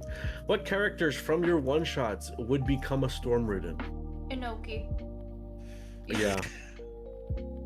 All right, it's time for me to address the elephant in the room. Cryo and I have recently concluded that I have not played a singular character that is either still alive or has never died. Most of your one-shot characters are dead by the end of the one-shot. So none of them, realistically. I think almost all of my one-shot characters met their untimely demise. Wilfred's on another universe, man. He's gone. Yeah. Nephrin for me. Nephrin and Inoki would join together. I think going back to Litha and Sigrid, I could totally see both of them coming to the New World, just because Litha's still very similar to another character we recently met, like Carmichael. Litha stopped being an Imperial Inquisitor. He quit a job that you're not supposed to quit because it's not supposed to exist. So he would probably totally be down to go to the New World, just to absolutely eliminate any chance of the Empire ever fucking with him. So very much like a lot of the party who became Stormridden for their own reasons. I feel like Litha could absolutely become a Stormridden just to get away from the old world. I don't know if Sigrid would want to become one though, so I don't think he would. I think Sigrid would rather go the researcher route. Because it was like you could be Stormridden, researcher, or merchant, right? Yeah, so you didn't have to necessarily be a merchant, but you would just work like in the merchant guild as just like an employee, basically. So I think Sigrid would prefer that over being a Stormridden. William Black would have Mega Malamar. Damn. I mean, I could see it, but like, damn. Do that to our boy.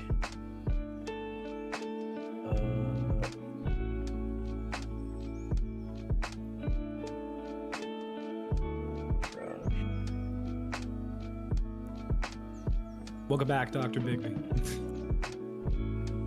I fully forgot there was a south part of the continent. Damn. We've got...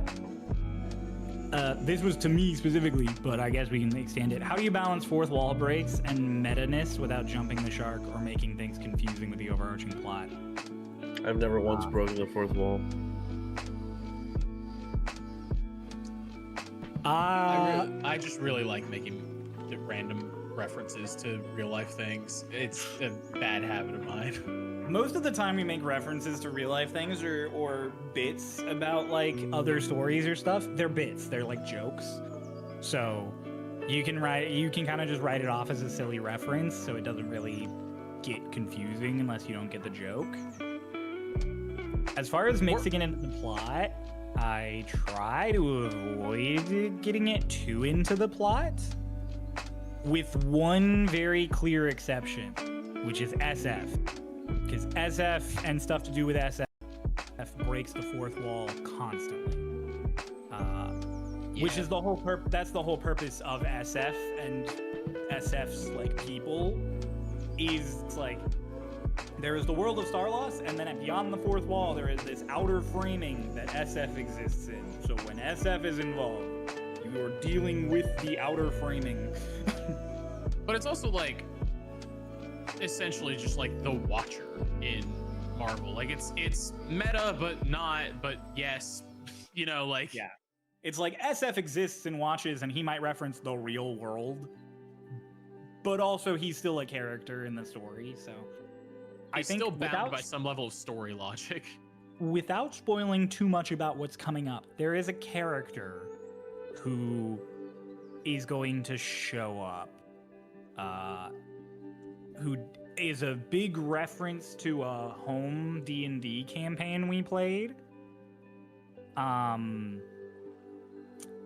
I think trying to balance talking about that character without relying too much on knowledge that is not already on the table, I think that's been a recent challenge, but I don't think we've done a bad job of it.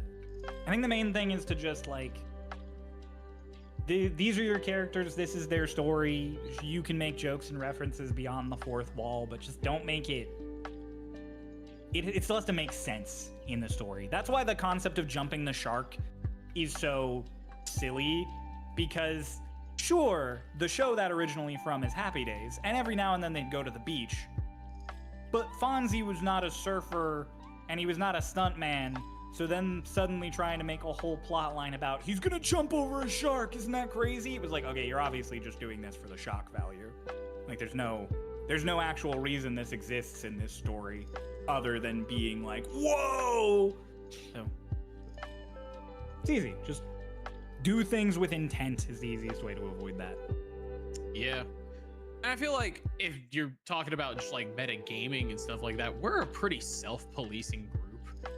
Like, yeah, I think as far as meta gaming goes, most of my players at least will catch themselves before I catch them. Like, I have a lot of players who will be actively doing something and then they'll stop themselves and go, oh, wait, no, I don't know that. I do that a lot. And then they'll ask me like, hey, can I roll to make this connection? And if it could make sense, I'll allow the roll. But if it doesn't, every now and then it'll get to the point where another player or me steps in and is like, wait, no, you don't know that. That's not something you can comment on. And I think as far as handling that on table goes, you just need to take a second to step back and be like, oh, okay. Can I still have the conversation I wanted to have, or do I have to change how this all flows? I will also say in campaign 2, like in campaign 1, it was a lot of us were still new to playing D&D, so it was easier for us to like slip in like our brains to associate meta knowledge with what our characters know. And so but in campaign 2, it's a lot more of just us reminding one another that we don't like. It's more just like, you weren't there for that. And it was like, oh fuck, you're right. Like there's never ill intent. In the early days, it was a little bit more of along the lines of like, we're pushing because we believe that we should be able to have this conversation. Now it's just we forgot. Like we just fucking forgot. I think also in campaign 2 we have a lot of more of reminding each other, because I think campaign 2 has a lot more like one-on-one character interactions, like as opposed to like something being revealed to the group. It's like, I'm gonna pull this person aside and tell them this super important detail of my backstory, and it's like, oh well, and that can be hard to keep straight. Yeah, I have to sit there and be like, I have to not listen. I have to listen to this, but not process it, because my character wouldn't know this, and so I'm just like, well, fine, whether we have here. I will say, as a DM, sometimes that's a double-edged sword, because obviously I want you all to be involved in playing and paying attention. So sometimes when there's the whole like, I'm just telling this one person, I'm like, fuck, how do I keep everybody focused? Dude, yeah. I've just started weaponizing my own incompetence at this point. Now when like characters get pulled aside to have solo conversations, I just stop taking notes. Like that's the main thing. I just stop taking notes, because then I'm like, the odds I remember this are so slim if I don't take notes right now.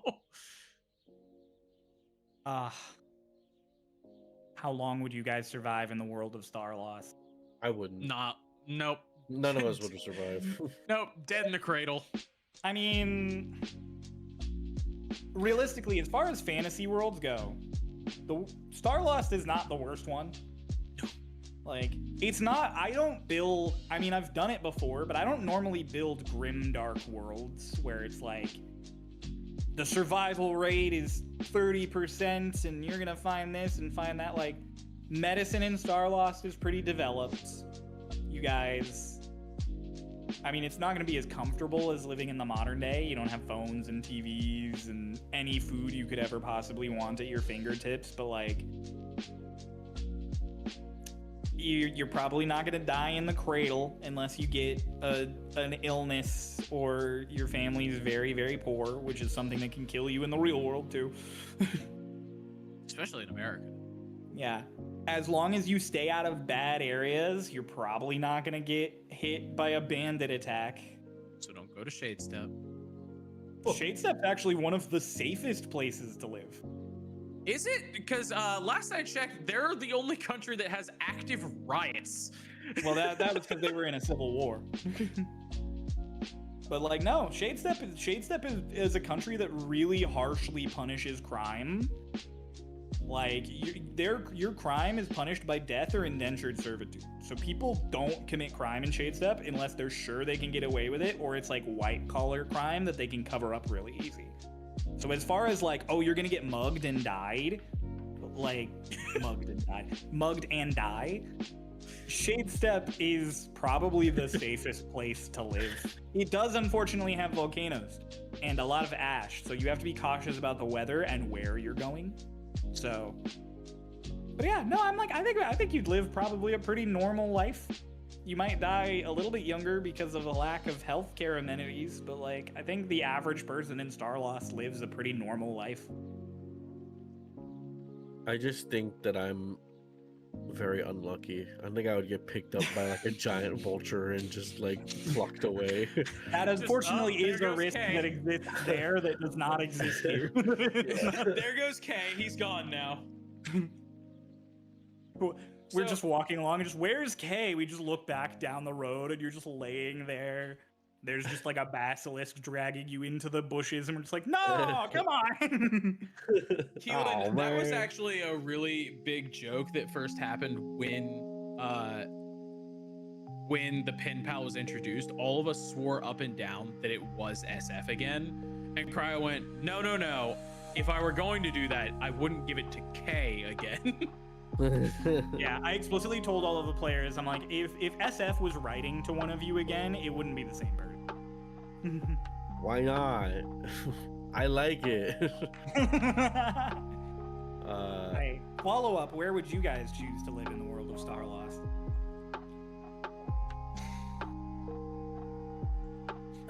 my coffin.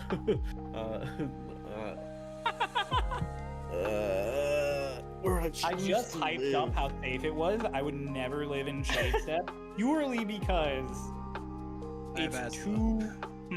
Well, my asthma. Purely Yeah. because I have asthma. All of the options in all the crazy options in the world, I wouldn't pick the safe place to live. You're a psycho. Me personally, I move a lot. Like, if the background of my camera changing so many times didn't tell everybody that. Yeah. Echo crowd.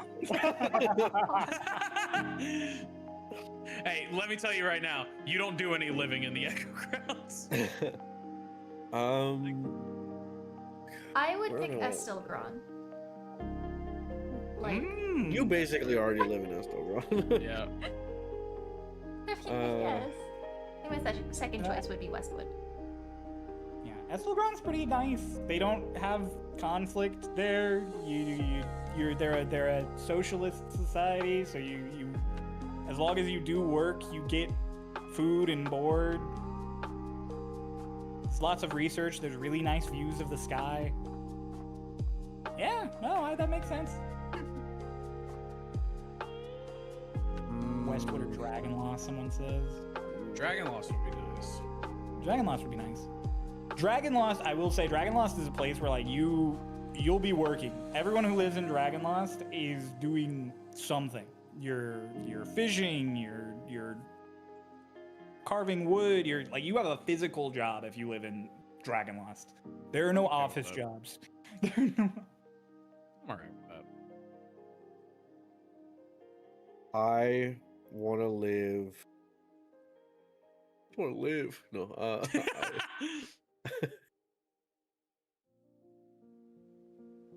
Give me on Twinktania, bro. I want to fuck some shit up there. Like, I want to live on a fucking island protected by dragons and fucking with a very loosey-goosey government. Government in quotes. Very whatever the vibe of the day is, government. Yeah, special of the day type government. Honestly, I would really like to live somewhere in the New World. Maybe it's recency bias, but like Cloudbreach, Kilby, and Haven are all really nice places to live if we ignore the Tidestriker.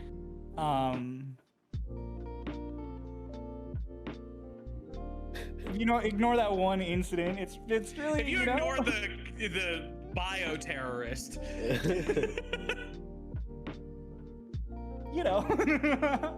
Like, I don't know. Cloudbreach is a really cool city visually and structurally, so that would be pretty cool. The proposed tower is sick as fuck. Like, I would love to just be able to wake up every morning and see the storm wall and the tower. That would be cool. Kilby is just chill. Kilby is just a nice farming city. You live in Kilby, you go down to the river and you eat your sandwich on lunch, and then you go back to your job, like, weaving cotton.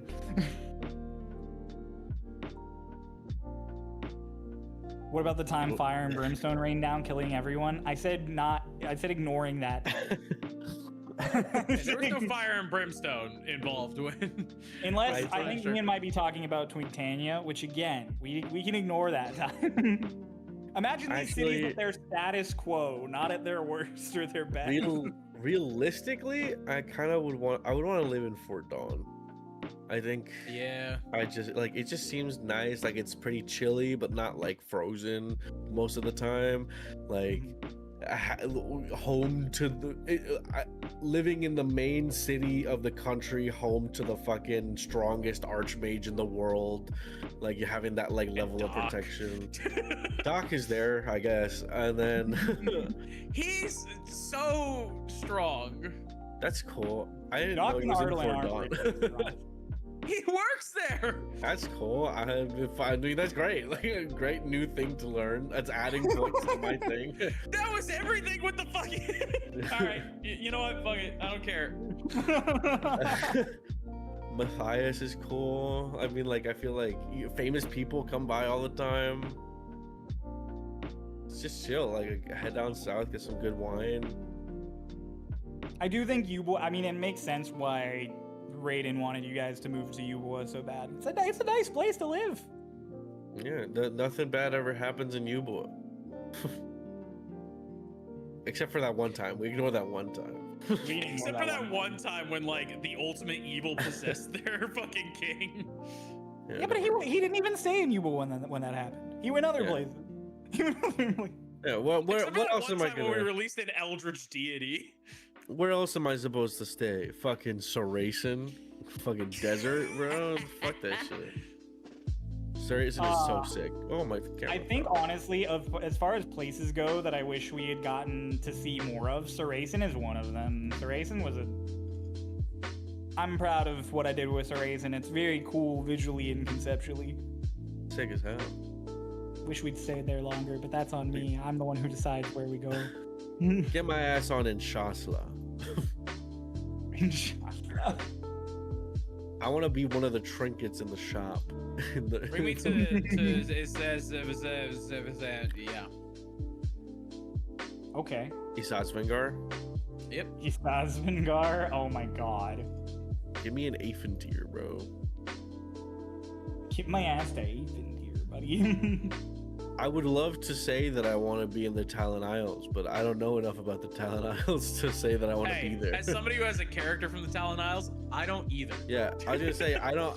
All I know about the Talon Isles is that all of the Eladrin died there and Vane's from there. I'm like, I don't want to associate with either of those things. You're like, as far as it goes, neither of those things seem great. Let's stay away. I have asked Cryo multiple times. I'm like, can I get some Talon Isles lore? And they're like, I got you. and then I forget.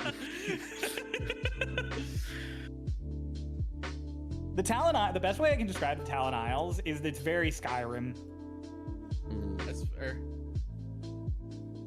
It's very, very World of Skyrim vibe.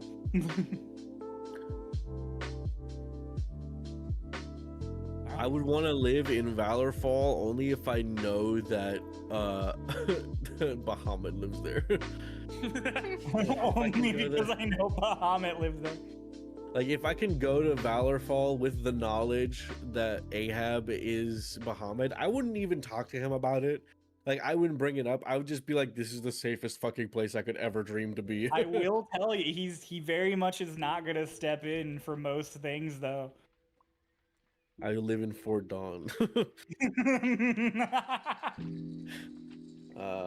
I know Cryo isn't a huge fan of the deep ocean, but would you consider making a world or biome in it for Starloss? We ventured a little in the campaign, but what about something like Atlantis?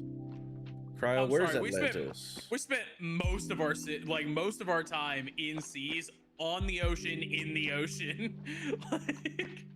But we didn't really go to Ocean City. We didn't go to Atlantis. When will you wear wigs? When will we go to Atlantis? I would actually really like that. I like the idea of underwater cities as much as they horrify me. I think the first campaign probably made this clear to anyone paying attention. I'm terrified of the ocean. I have very severe thalassophobia. I have both kinds of thalassophobia because there's like criteria to it. There's one where it's like a fear of heights. Like you see it and you get vertigo, and I have that. I see the open ocean and I feel nauseous.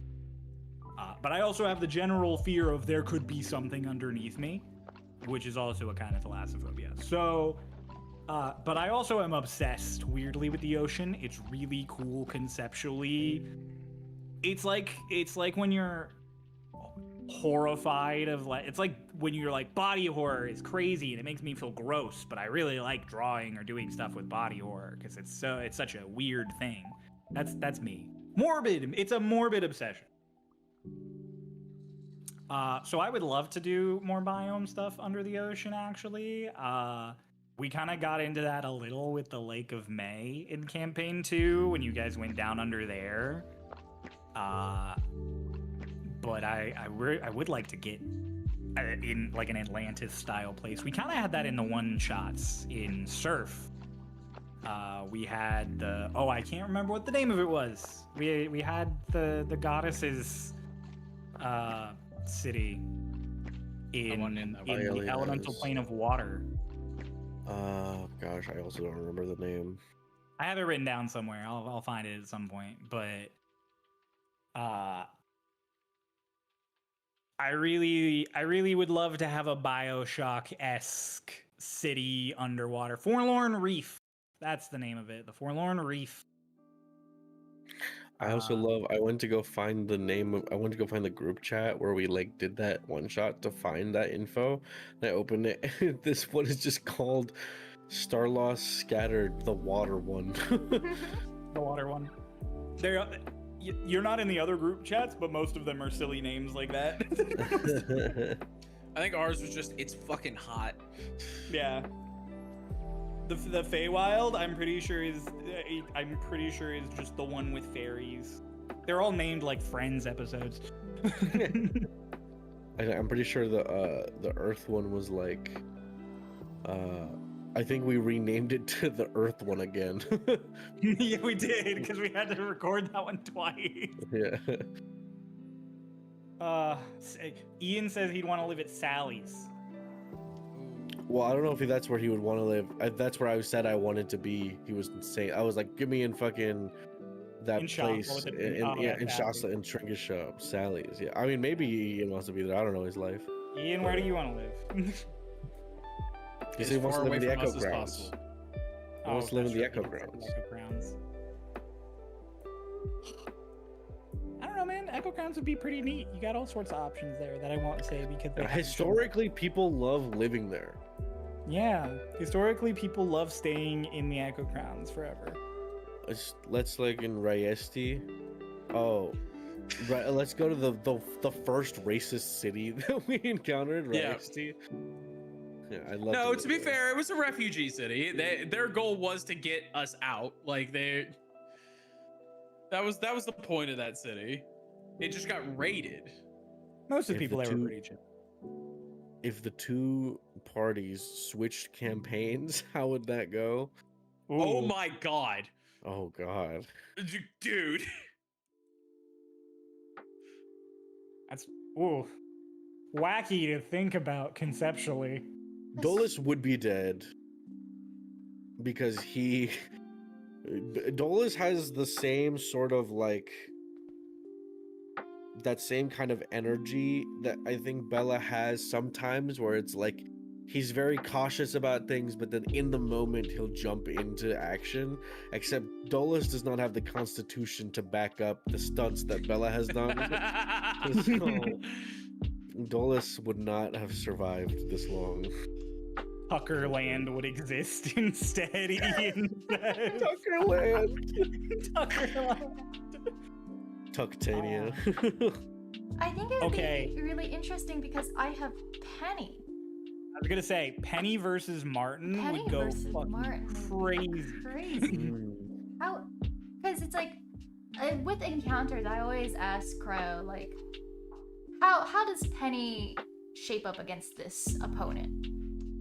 And a lot of the times, it's been Ray like is actively power scaling Penny every time you guys encounter anything. because I don't know how strong Penny is. Penny is just an entity that I live with, but also am. But I don't. It's like why Penny gives Ray Rava- specifically has a get out of jail free card. Basically, yeah. But I'm like, where does Penny lie on the power scale exactly? A lot of times the answer has been, Runava would die, but Penny would probably come out on top. And I'm just like, what the fuck? Anyways, Martin, wait, query. So how would that, the coronation, like, obviously Delilah won against Martin during the coronation because many Delilahs pulled up, but like in instances like those, how would that have changed with Penny if Runava decided to step in? Would it just have made it a lot easier, or? Probably would have made it a lot easier to kill Martin. You'd end up exhausted, and he would still come back and take another body because that was his whole shtick. But yeah, honestly, if anything, I'd say in that situation you would have wanted to use Penny against fucking Aggro? Drayden. Oh, Guys, fine. no, never mind. Switching campaigns is a terrible idea, because Penny, you're talking about Penny and Penny fucking power scaling everything. We would have to go against Starlost Penny. Starlost Runava. True. Oh, True. oh no. I could have had you guys. Oh yeah. Bro. That absolutely would have been the last one you fought, too. That wouldn't have been your nameless fight. That wouldn't have been your Starlost Kieran fight. Fucking Starlost. Fucking what is it? Starlost Selec, just like the most terrifying thing you could imagine. Starlost thing I Ritz. I liked about the Starlost is I could take the concepts of your character and make them like push them to the extreme. Twink is the artificer who doesn't care about morals. He just wants to make big things. So I have him build literally a world-ending fuck-off cannon. I'm like, Socks literally just wants to be able to get back with the girl he loves and get rid of being a werewolf. So he'll use whatever knowledge he has to do that. So I have him help overthrow a king. Lotus is this angry, like, naturally spiteful creature who's really fast and dangerous in a fight. So I make the Nameless. I wish I'd done more with Iliac. I think that's one of my biggest regrets of campaign 1 is I wish I'd done Somebody more. had to be the first one. Like that's the kind of trouble of it all. He just wanted to kill people to protect his sister. Yeah. He was too nice. Dolus was too inherently nice. Starlost Bella. Starlost Bella. Fuck. Oh. I don't Just want to think about actually what kind of body indestructible. horror shit you would have done with Vayne, actually. Ooh. That's cool. I think I would have leaned more into the Dusk Crown stuff with Bane than the body horror, actually. If we want to talk about an enemy that's a Tetheri, though, we've already had one, so you probably would have just seen a more amped up version of the stuff I did with Adelaide. Yeah. Penny versus Agrahill. Batman with prep time. Penny versus Agrahill. Penny versus Agrahill? Ooh. I feel like that's one of those cases where Penny would win, but Runava would die. And Penny would also be pretty severely injured. I think I love the idea of Starlost Ritz because I think Starlost Ritz is so funny. It's just Ritz. Because no, Starlost Ritz I think would be like an actually intimidating like wizard, like a fucking like mad wizard, but you get to him and he doesn't act anything like Ritz. Like he's actually like Very calculating. like he's like super like he's Ritz, but like all of the good stats up to like the maximum. You know. Okay, you gotta think though. That's kind of what Ritz looks like to most of your guys' enemies, because they don't see silly Ritz doing crazy stuff. They see Ritz going just like, yes, burn, and then casting a fucking wall of fire and killing you. Your enemies think Ritz is this intimidating, ominous, wise wizard who's going to destroy them. They don't see, please, please, please, please. Yeah, they don't see, please, please, please. They don't see, I'm going gambling. Oh Yeah. my god. Fucking Runava meeting Tiamat in Dragonlost. Oh yeah, Runava's beef with gods, all the gods you guys met. All the gods we met in Seas, she would not be happy. Oh no. Oh man. That I think that would have ended with. I think that would be a fight with Tiamat. Because didn't you mention it was already super close to being a fight? Oh yeah, it totally could have been a fight. Yeah. I had the stat sheet pulled up. Dolus, another reason Dolus would be dead is Dolus threatens. It makes threats threatens every force that he comes into conflict with, and I feel like in Stormridden, a lot more of those forces are like, oh yeah, you want to go? Like Dolus would threaten. Dolus would make a pass at Nash, and Nash would just come back and decapitate Dolus and leave. There is, we talked about it so much in campaign 1 that you were like, because it was one of those things that by the end I leaned into it a little, of Dolus being like, yeah, fuck you, and being like, watch yourself, I'm gonna let you get away with it. But for campaign 2, I made the genuine promise. I'm like, powerful, pissed off people will be way less patient with you guys. So yeah, took no, that you would say something to Nash, and Nash would fucking end you. Sure.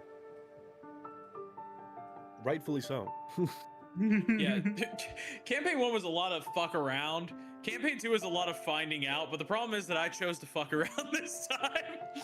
Yeah. The problem, the ultimate thing that now we've gotten deep enough to where I'm just like, man, does anybody not know what's going on with me?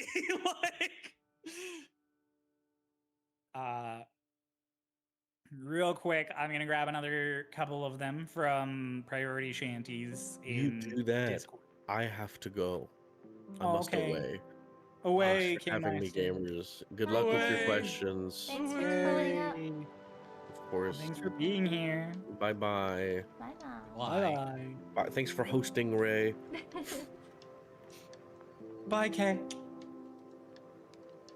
You really wait until after he left for that. That's fucked up. He'll never know. He'll see it on the YouTube. Ian, you can. Hello, if you want. Ian. It's been an open invitation the whole time. I've been in another call. Oh, Welcome in. welcome. Hi, friends. Hello. Hello. I would ask you for your answers to some of these questions, but you've been answering pretty consistently, so I think you've got it. Down pat. This is actually really good, the question I was about to ask, because you're here and this character is related to you. Someone asked, is Runava literally Arlashna's granddaughter, or is it the granny thing? Wondering what her connection is with Arlashna and the Shadows, Queen Cat asked in Discord. Right off the rip, Arlashna and the Shadows aren't connected. And then, hilariously, Runava is not biologically related to Arlashna. It is just the Arlashna considers herself like a maternal figure to most elves. She is, however, biologically related to Tucker, who is now here. So, how do the two of you feel about that? I thought it was really interesting because I remember when Tucker when Arlashna first pulled up in Stormridden, and Ian messaged me and was like, "Hey, are you related to Arlashna, like biologically?" And I'm like, "No, are you?" I think Ian's response was what tipped me off that maybe there was something there. But no, Runava. What was my response? I don't remember. It's somewhere in our DMs. I'm gonna go search that up. But It's okay, just search the word Arlashna. Yeah, that's what I'm doing. basically, Runava returned back to the material plane, wandered around for a little bit, and then encountered an elf who then went to go and report to Arlashna, who was like, "Hey, there's this weird fucking thing in the forest." There's this really weird fucking cat outside. Basically. Hey, Ma! And then that's how Arlashna met Runava, and Arlashna was like gave her a place to stay in the Westwood.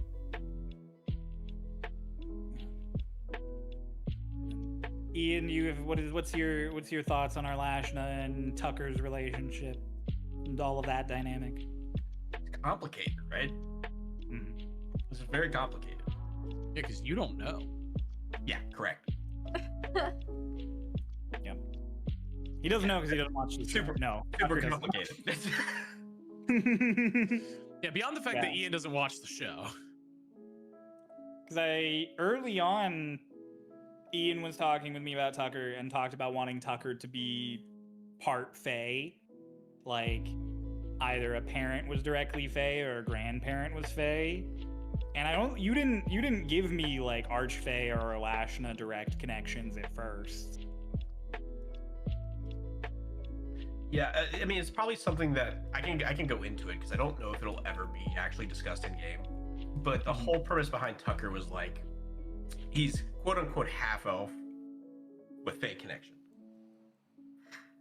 but he doesn't know who his father is. Never did. Disappeared when he was born, and his mother couldn't remember either. So like, it's just a giant up in the air story for Tucker. I will say, I do have more plans for Tucker. Some that you know about Ian and some that you don't. If Ian ever shows up again. Oh, but then Ian's got to show back up. Yep, and then I gotta play with you guys, and I don't know that you guys can handle that. Can't do this to me. It's the fucking meme of like, the chances are, fuck, what was The it? chances are low, but never zero. The chances of Ian making another country are low, but never zero. Yeah, last thing we can do is let Ian know that he's got royal, like, magically royal lineage. Let Ian know. Yeah, we don't need you to know. Don't tell Ian.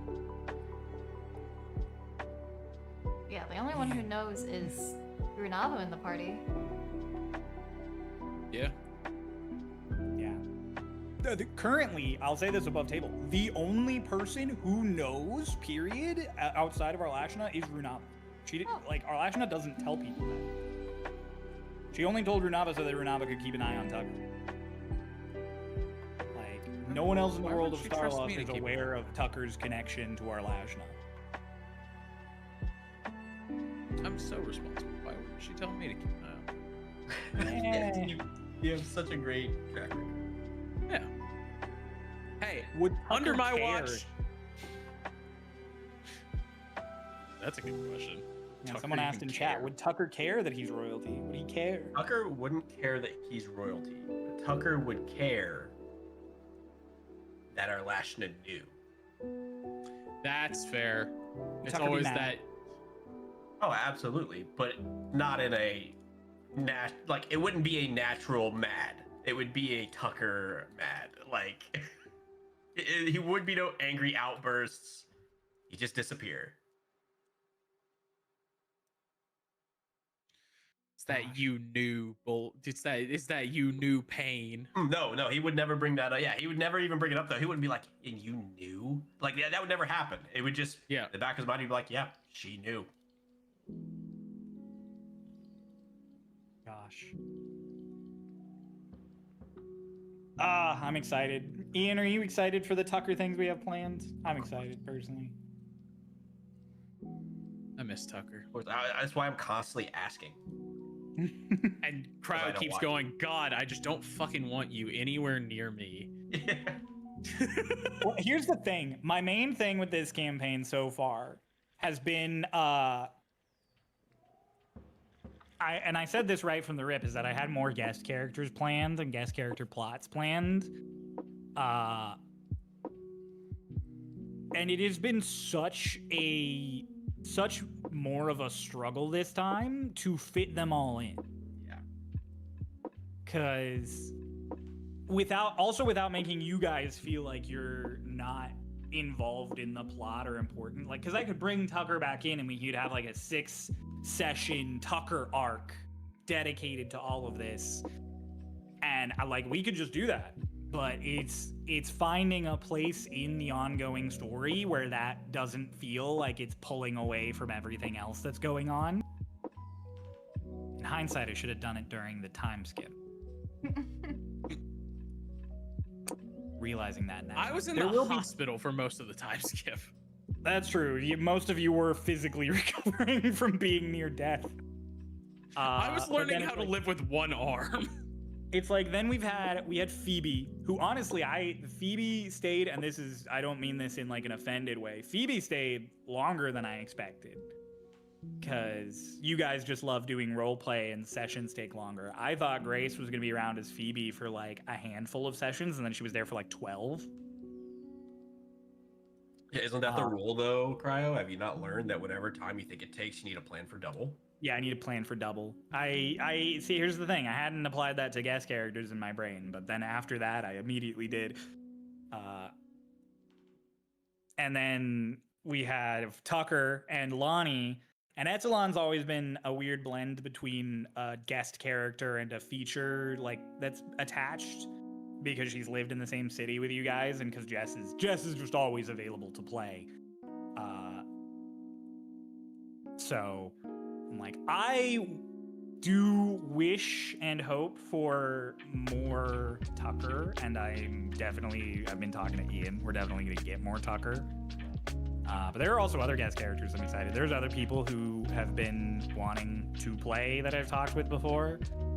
Some of which you guys know. I mean, you guys know that, and there's people who showed up in our one-shots and stuff. So Steph of Anime, I know she's been interested in potentially doing a guest character in campaign 2. You want to talk about scheduling nightmare, though? Scheduling nightmare.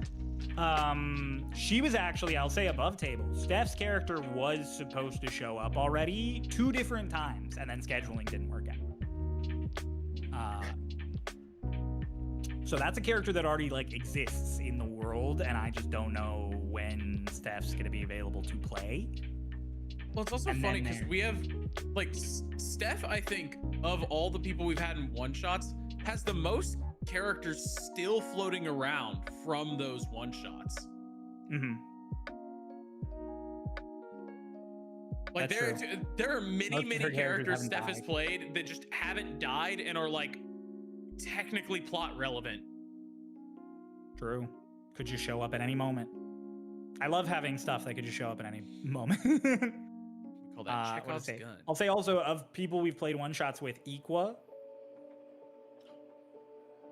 has talked about wanting to show up in campaign 2. Equa was very I I'm sorry.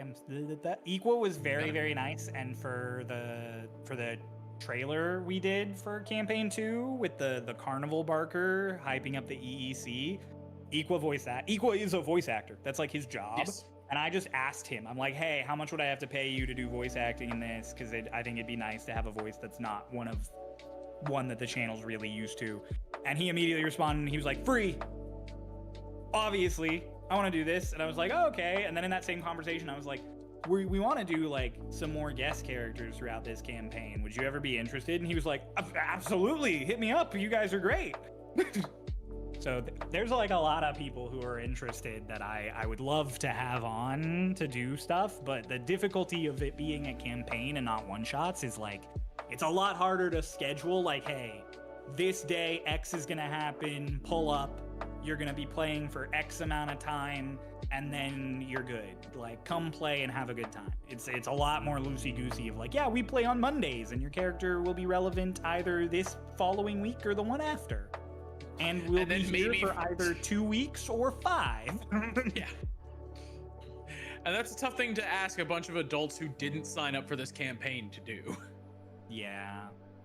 Ian, I think, is a lot easier. Like, Jess is easy to get in because she's already hanging out with us. Ian's a lot easier to get in because even though, Ian, you are a working professional who's busy a lot of the time, you also know when we play regularly, and as long as I get you at times, you're, like, ready. Grace was a little wacky, but she had like good windows that she told me ahead of time of like, during these months, I'm good on Mondays. I love Grace so much. Fucking, I've been trying to get trying to get them into a thing recently, and they're like, yeah, so like, I'm good through May, and then I'm gone till October, and I'm like, fuck.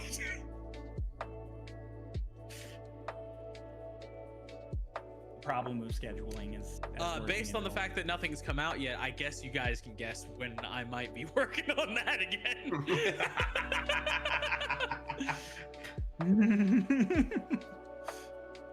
Give you one guess. Goodness. I was gonna have a guest appearance. God, I hope not. I was gonna have a quick. I'm so sorry to break your heart, Ian. Kieran 8 is coming. Yeah, Kieran 8. As long as it's not when Tucker stuff is happening. My favorite thing with Kieran is specifically that anytime we make jokes about Kieran showing up in campaign 2, we add on to the number. Yeah. It's so funny to me. I'm like, oh yeah, it's time for Kieran 9 to show up. Nothing has happened to the Kierans, I think. Yeah, What if they're all just cyborgs? They just might. There's actually 9 of them.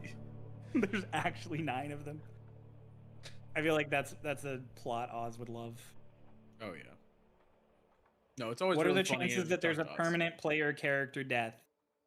Higher than campaign 1. Extremely Weirdly high. enough, I think higher and lower than campaign 1. This party is bad at healing, but great at tanking in a weird way. You've gotten a lot better with the healing staff. But like, this party doesn't have like a dedicated healer the way the last one did in class function. Like Teddy-Ary's really good at tank, especially we leveled up recently. Spoilers for the future. And a new Teddy-Ary feature got it unlocked. And honestly, like, Noah, you managed it great. And throughout that whole fight, no one's HP was at such a dangerous point that I thought I was gonna kill any of you. Cryo, that's also not a spoiler. We've been level 7. Oh yeah, we just haven't had the fight to show the feature off because we. I was about to say I turned level 7 and then we've been doing other stuff. Yeah. So no, I think this party is great at being tanky and not needing healing. And when they do need healing, now we have the healing staff, which does a good job. Yeah. So I think honestly, as far as party goes, this one is way tankier than last campaign. That is one oversight that took a long time for both above and on table for everyone to get used to. Was everyone kind of assumed I was the healer, and then Cryo then had to talk to me and talk to everybody else and be like, you're not a healer, you're basically the equivalent of a staller. Like, you're not trying to bring anybody back up, you're just trying to stop them from going down.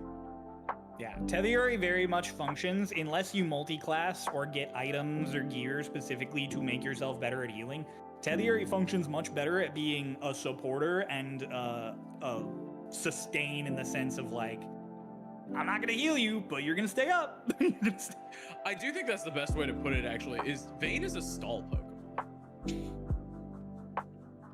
He is meant you've to gotten just a lot make the better fight at not as putting yourself inconvenient. into danger and letting yourself first serve as a stall, like away from. That's the because front I've gotten a lot more abilities that allow me to stay out of the fight. I'm also complimenting you on your map, on your placement. Yeah, I'm hiding now. You're Which hiding is a lot good. better, which is good. My man's learned about line of sight. He's doing a lot better on that. All right, I need you guys to understand that there is an ability for Tetheri that has gotten moved back like 3 levels now, and like it is like the ability that I've been like frothing at the mouth for. Like it's the reason I chose the subclass, and it's gotten pushed back like 3 levels, and I'm like, I'll kill you, I'll fucking kill you.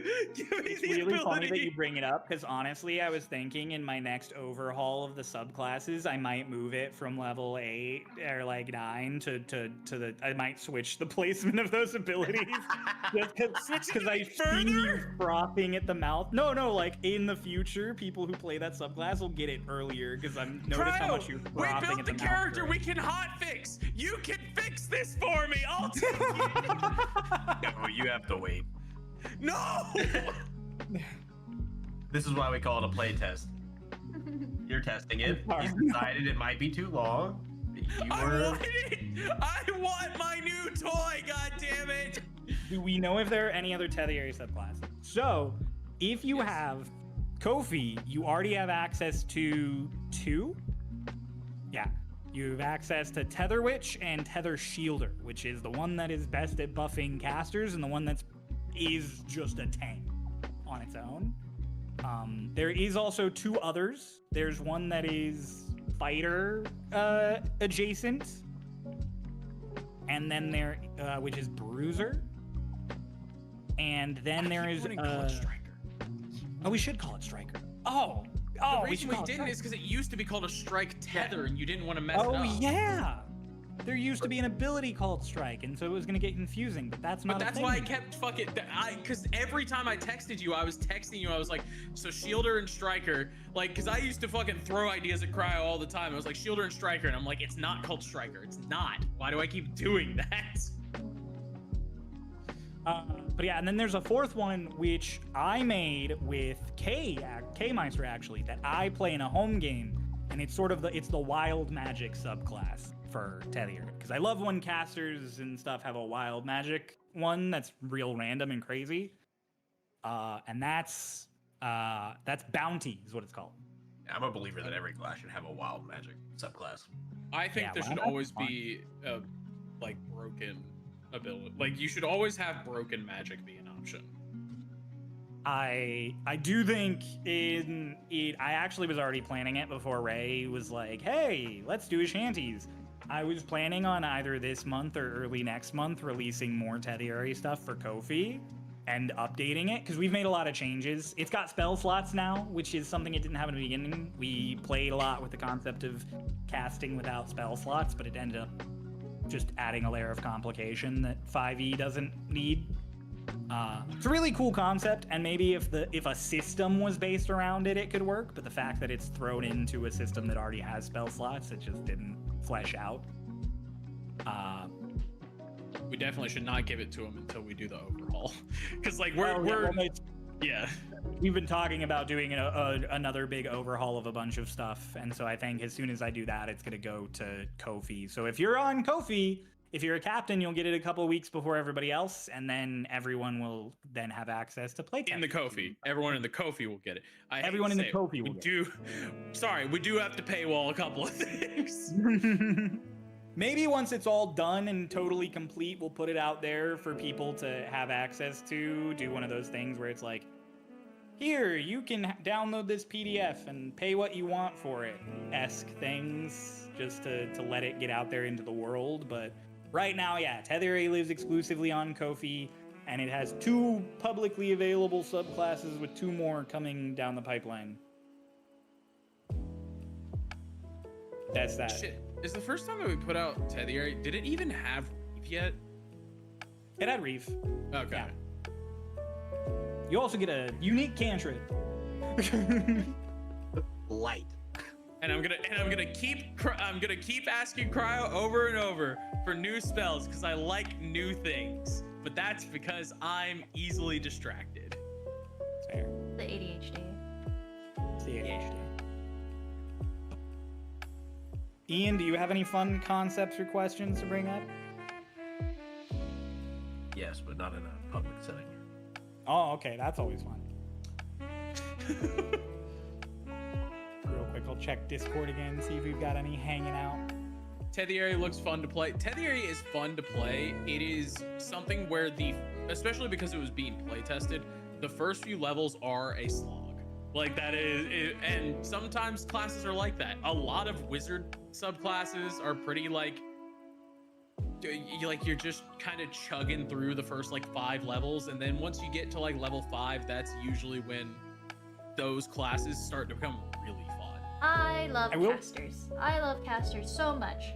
But oh my god, playing a level 3, 4, and a 5 caster. Level 5 is when it gets better.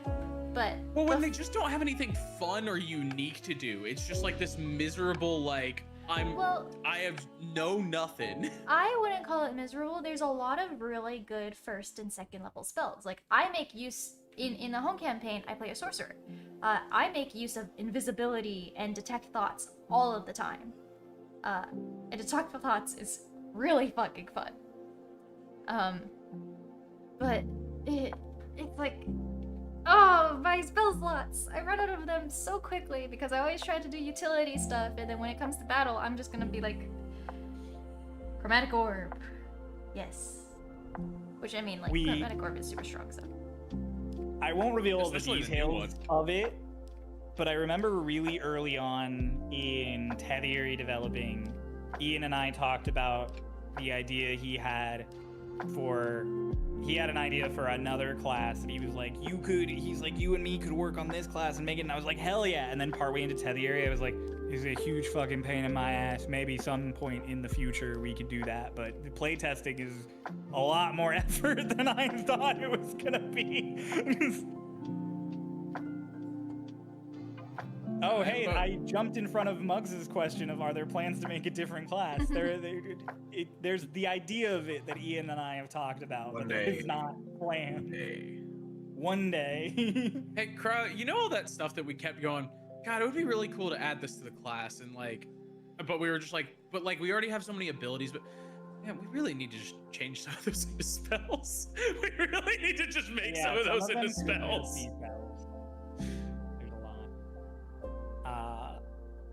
There was a question. Tediary needs a lot of concentration spells. That's what I've realized is like missing from that class. Concentration spells are Tediary's bread and well, because you concentrate on the tether. Your subclass is the only one that can concentrate on 2 spells. No, I don't get 2 spells. I have 2 concentrations. Yeah, you can concentrate. You're the only one who can concentrate on both. So Tediary normally can't concentrate and maintain a tether, which is why most of its spell list doesn't have concentration. I remember now. Yeah. One of my players was so sad I started everyone at level 1. Do you guys have any crazy level 1 stories for the group? I have never played at level 1. I am the only one in this call right now who played at level 1 in your campaign. No, Ray was there.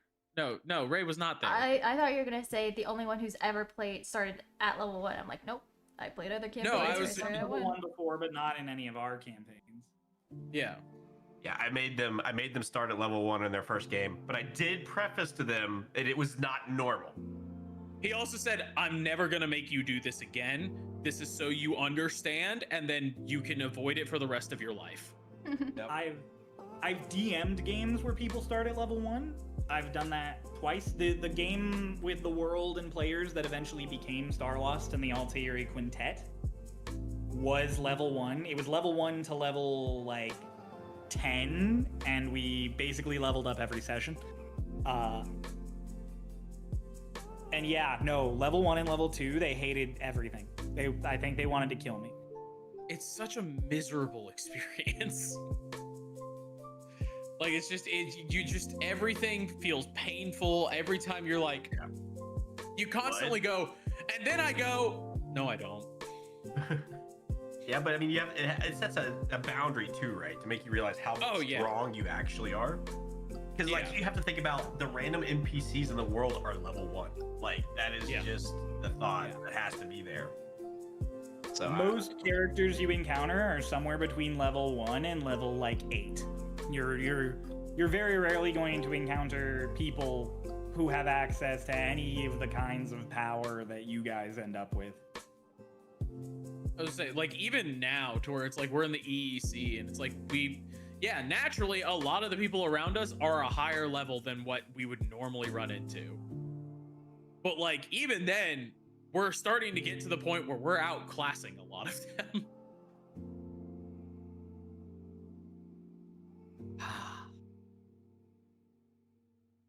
Ray, you got any questions, comments? Concerns? I'm just trying to brainstorm what else to draw. Well, we've been going for about 3 hours now, so I think we should probably begin the winds down, actually. Or we could go for another 3. Or we could go through another 3. I'll say Misty in the Discord did ask, is there anything in this campaign you wish you could have done differently in hindsight? Example they gave was like not kill Dane.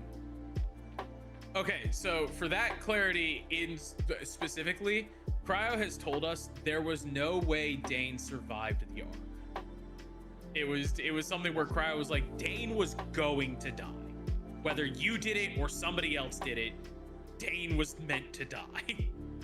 Yeah, Dane existed to die to get the Tide Striker pissed off at you guys. Very much like what Kay said before of this is going to happen today. It just so happened that it's going to happen to you.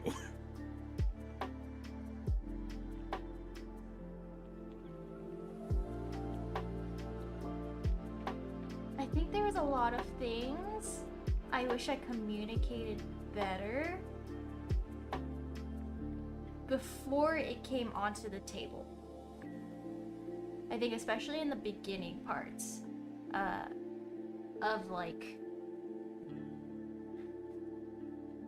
characters really wanting to learn more about Renava, but I didn't want to reveal anything yet. I wish I had been more like, guys, lay off please, before it got to the point where it did in the campaign, in which like it made for a great scene, but like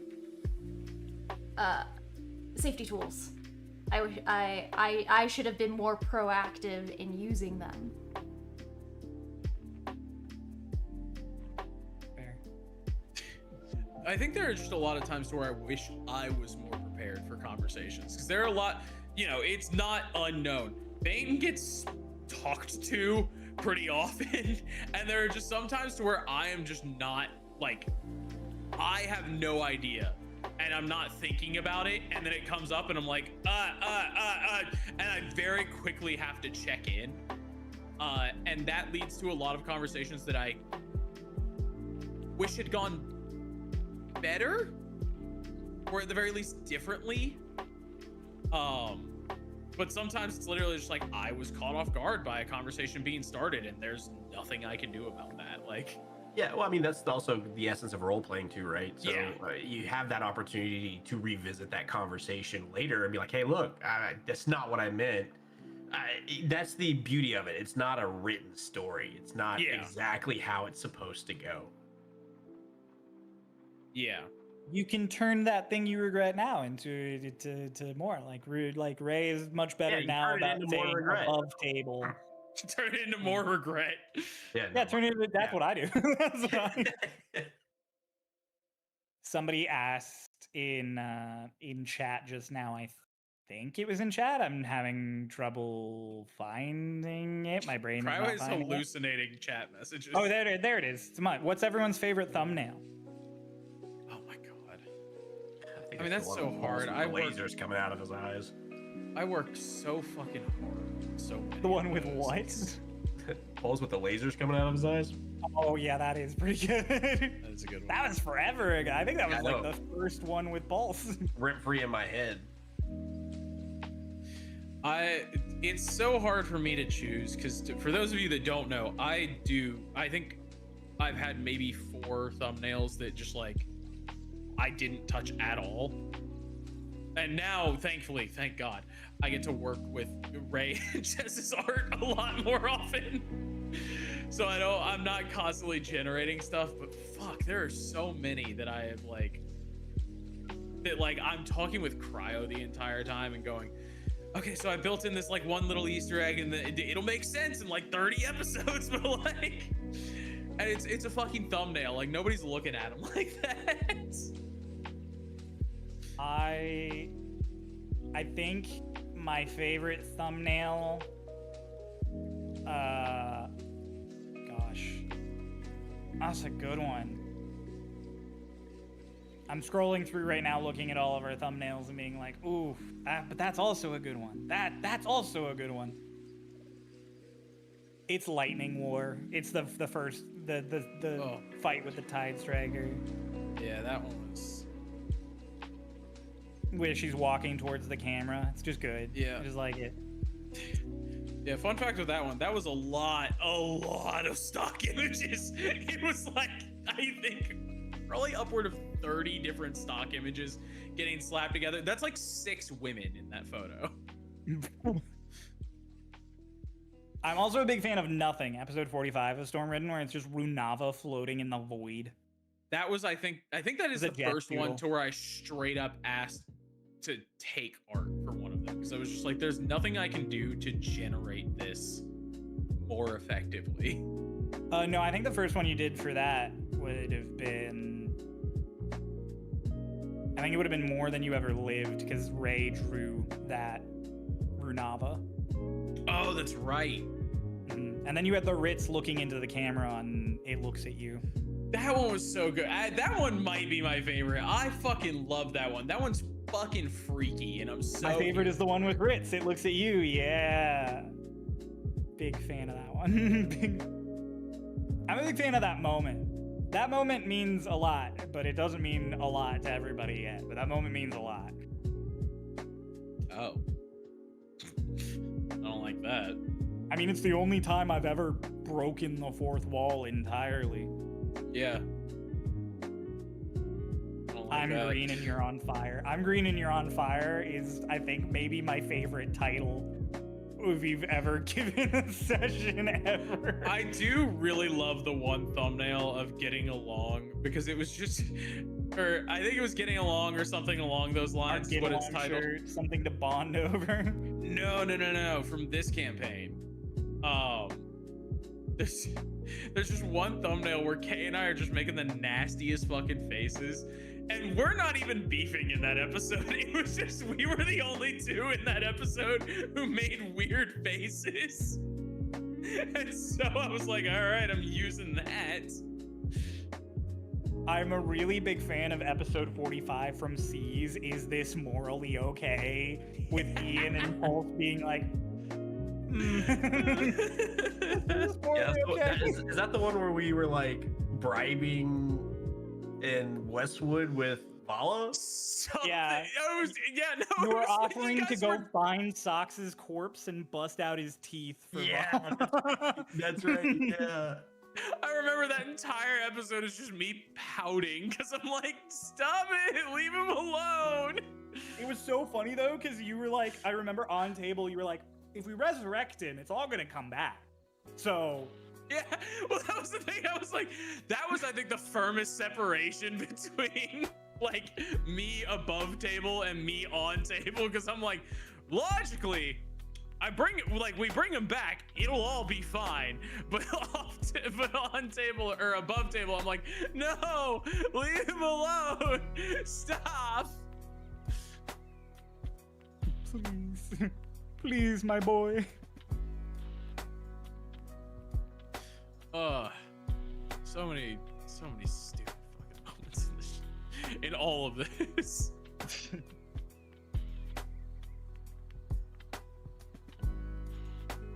All right, if you guys had to get rid of a class, what class would you get rid of?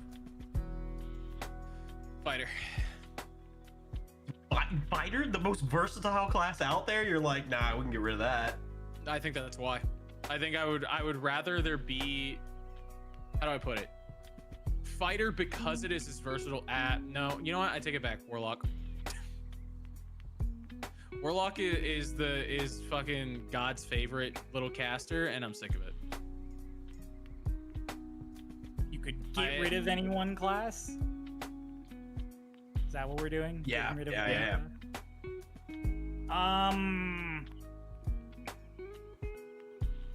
Gosh, that one's... Oh, I was about to say that one's hard, and then I thought about it for a second, and no, it's not actually that hard for me. It'd be Paladin. Ooh. I'd get rid of Paladin, and I would give smites to clerics. Ah, That's fair. see, I would Paladin get rid of and cleric are not super different. Because I'm like, clerics and paladins, outside of the ability to smite, are very similar. Yeah, well, I would have gotten rid of cleric and made it a subclass of paladin. Oh, you know, I could see that going. Yeah, either one of those two I would get rid of, and I would take some feature of the one I got rid of and just smack it into the other one. Because the only difference between them is that fucking paladins are charisma casters. Yeah. Really? Like, Yeah, and why? Like, it really doesn't make sense why they're charisma casters. Because you talk to your god. Unlike clerics, clerics never clerics talk to their don't god. do that. Yeah. Jess will hate me for this. It's a barbarian. I would say barbarian.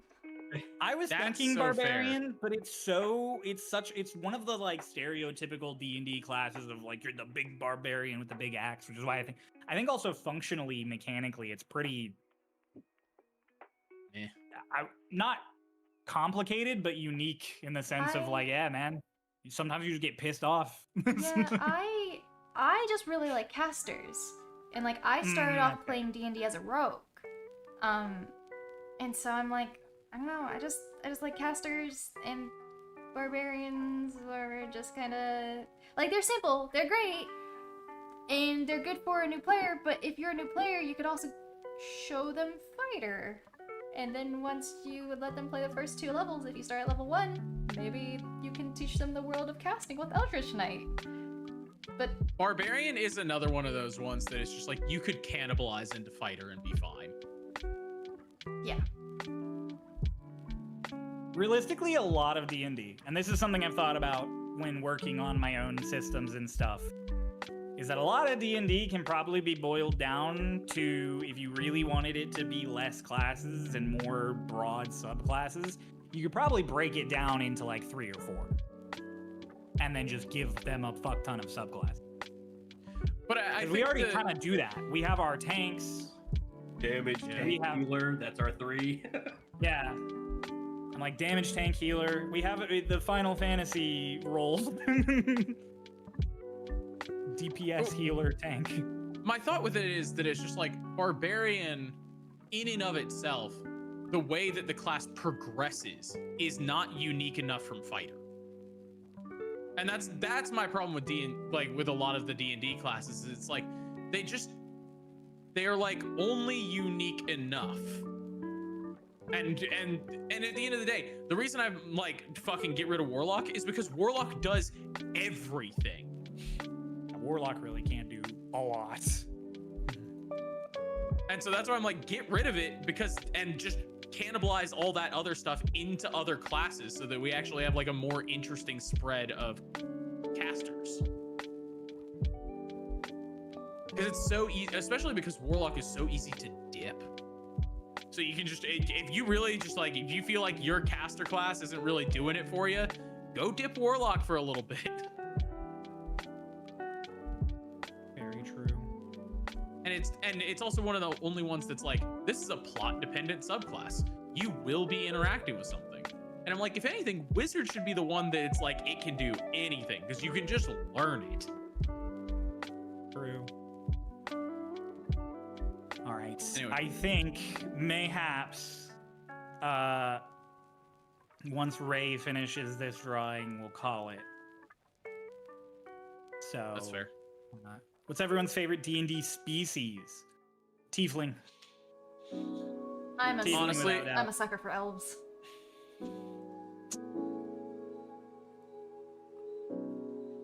That's Well, fair. you know.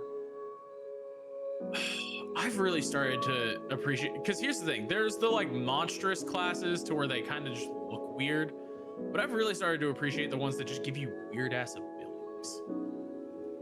Like, it's not a fucking secret that Vane's abilities come from Simic if you've been paying attention. And I that's think there cool. are still some people who didn't put it together. If they haven't, well, you know, congrats. I'm the biggest Owlin believer, Blaze. Oh, hell yeah. I do like That's what I'm Owlin. saying. Like, I like the ones that it's just like, they're just kind of a little weird versus your like normal, like your normal subclass. Your that's typical gonna give you fantasy classes and I will say, races.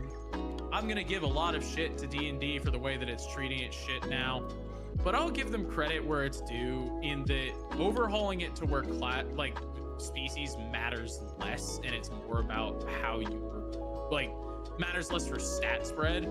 I think that's a good move. Fair. Because that was the biggest thing, was like you got trapped. If you wanted to play a certain thing, you kind of got trapped into, well, I have to play like a tiefling if I want to play a rogue because they get all the boosts that I need.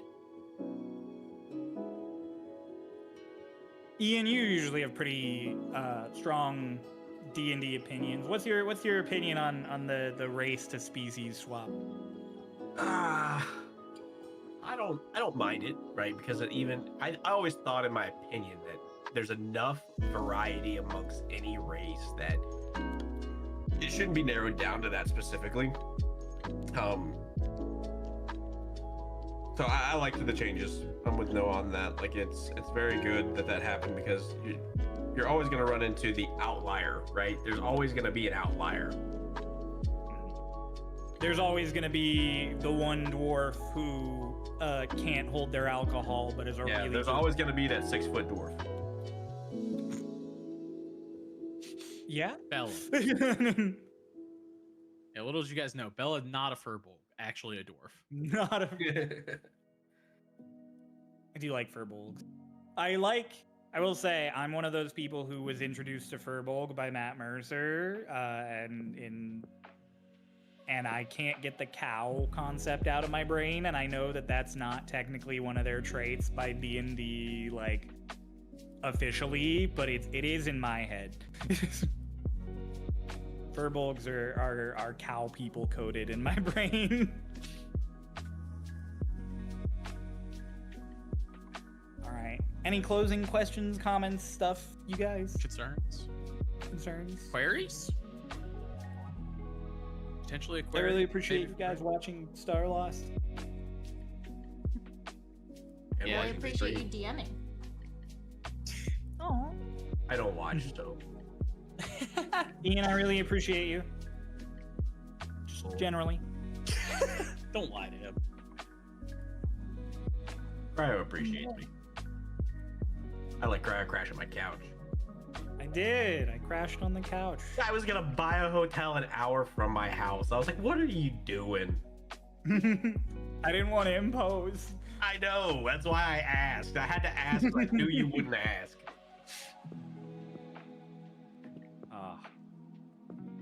Yeah. I think that's it for this shanties. Done it. Now that Ray Newmick has sort of become our social media person while they have time and We're gonna do the this energy. once a week moving forward. I don't know about once a week. Yeah, congratulations. Guess what? Responsibilities finally falling on Ray. I'm out, bitches. Ray is going to do shanties every single day. Oh, No. Every did we- other day. It's saw Huge them shout showing out to ass, Ray yes. for picking up on the TikToks. Ray makes funny comments in the descriptions of the TikToks, so you can go read those and see them. You just had like a whole rant about a class the other day. A whole ramble last and night. the TikTok or the fucking Discord bot just put all of it on display. I didn't realize the TikTok bot put it all. I saw it. I was like, fuck. Queenie, if you're gonna tell Matt Mercer anything at the Christmas party, tell him that he has inspired me to be a better DM. In specific relation to cattle. And yeah, specifically because of cows. No further explanation beyond. But yeah, you'll probably see us for shanties a lot sooner than our last gap of more than a year. So keep an eye out on announcements in the Discord. If you're not in the Discord and you just showed up to our live because you showed up to our live, check in the description. Go join the Discord. That's where you get your announcements. Tell and stuff. your fucking friends about the show. We are the main reason Ray took over social media is because I'm fucking tired and we do want the show to grow. Believe it or not. We're also, I wouldn't say almost at 2K, but we are slowly. No, we're almost at 2K. We're slowly climbing. I would say almost. We've just almost been at 2K for like 8 months. Like we're almost there, but it doesn't feel like it because it's been a while. But we are almost at 2K. So if you wanna hype people up to increase that number, that would be really appreciated. Y'all This is been me begging. waving for minutes. That's so funny. Okay, bye.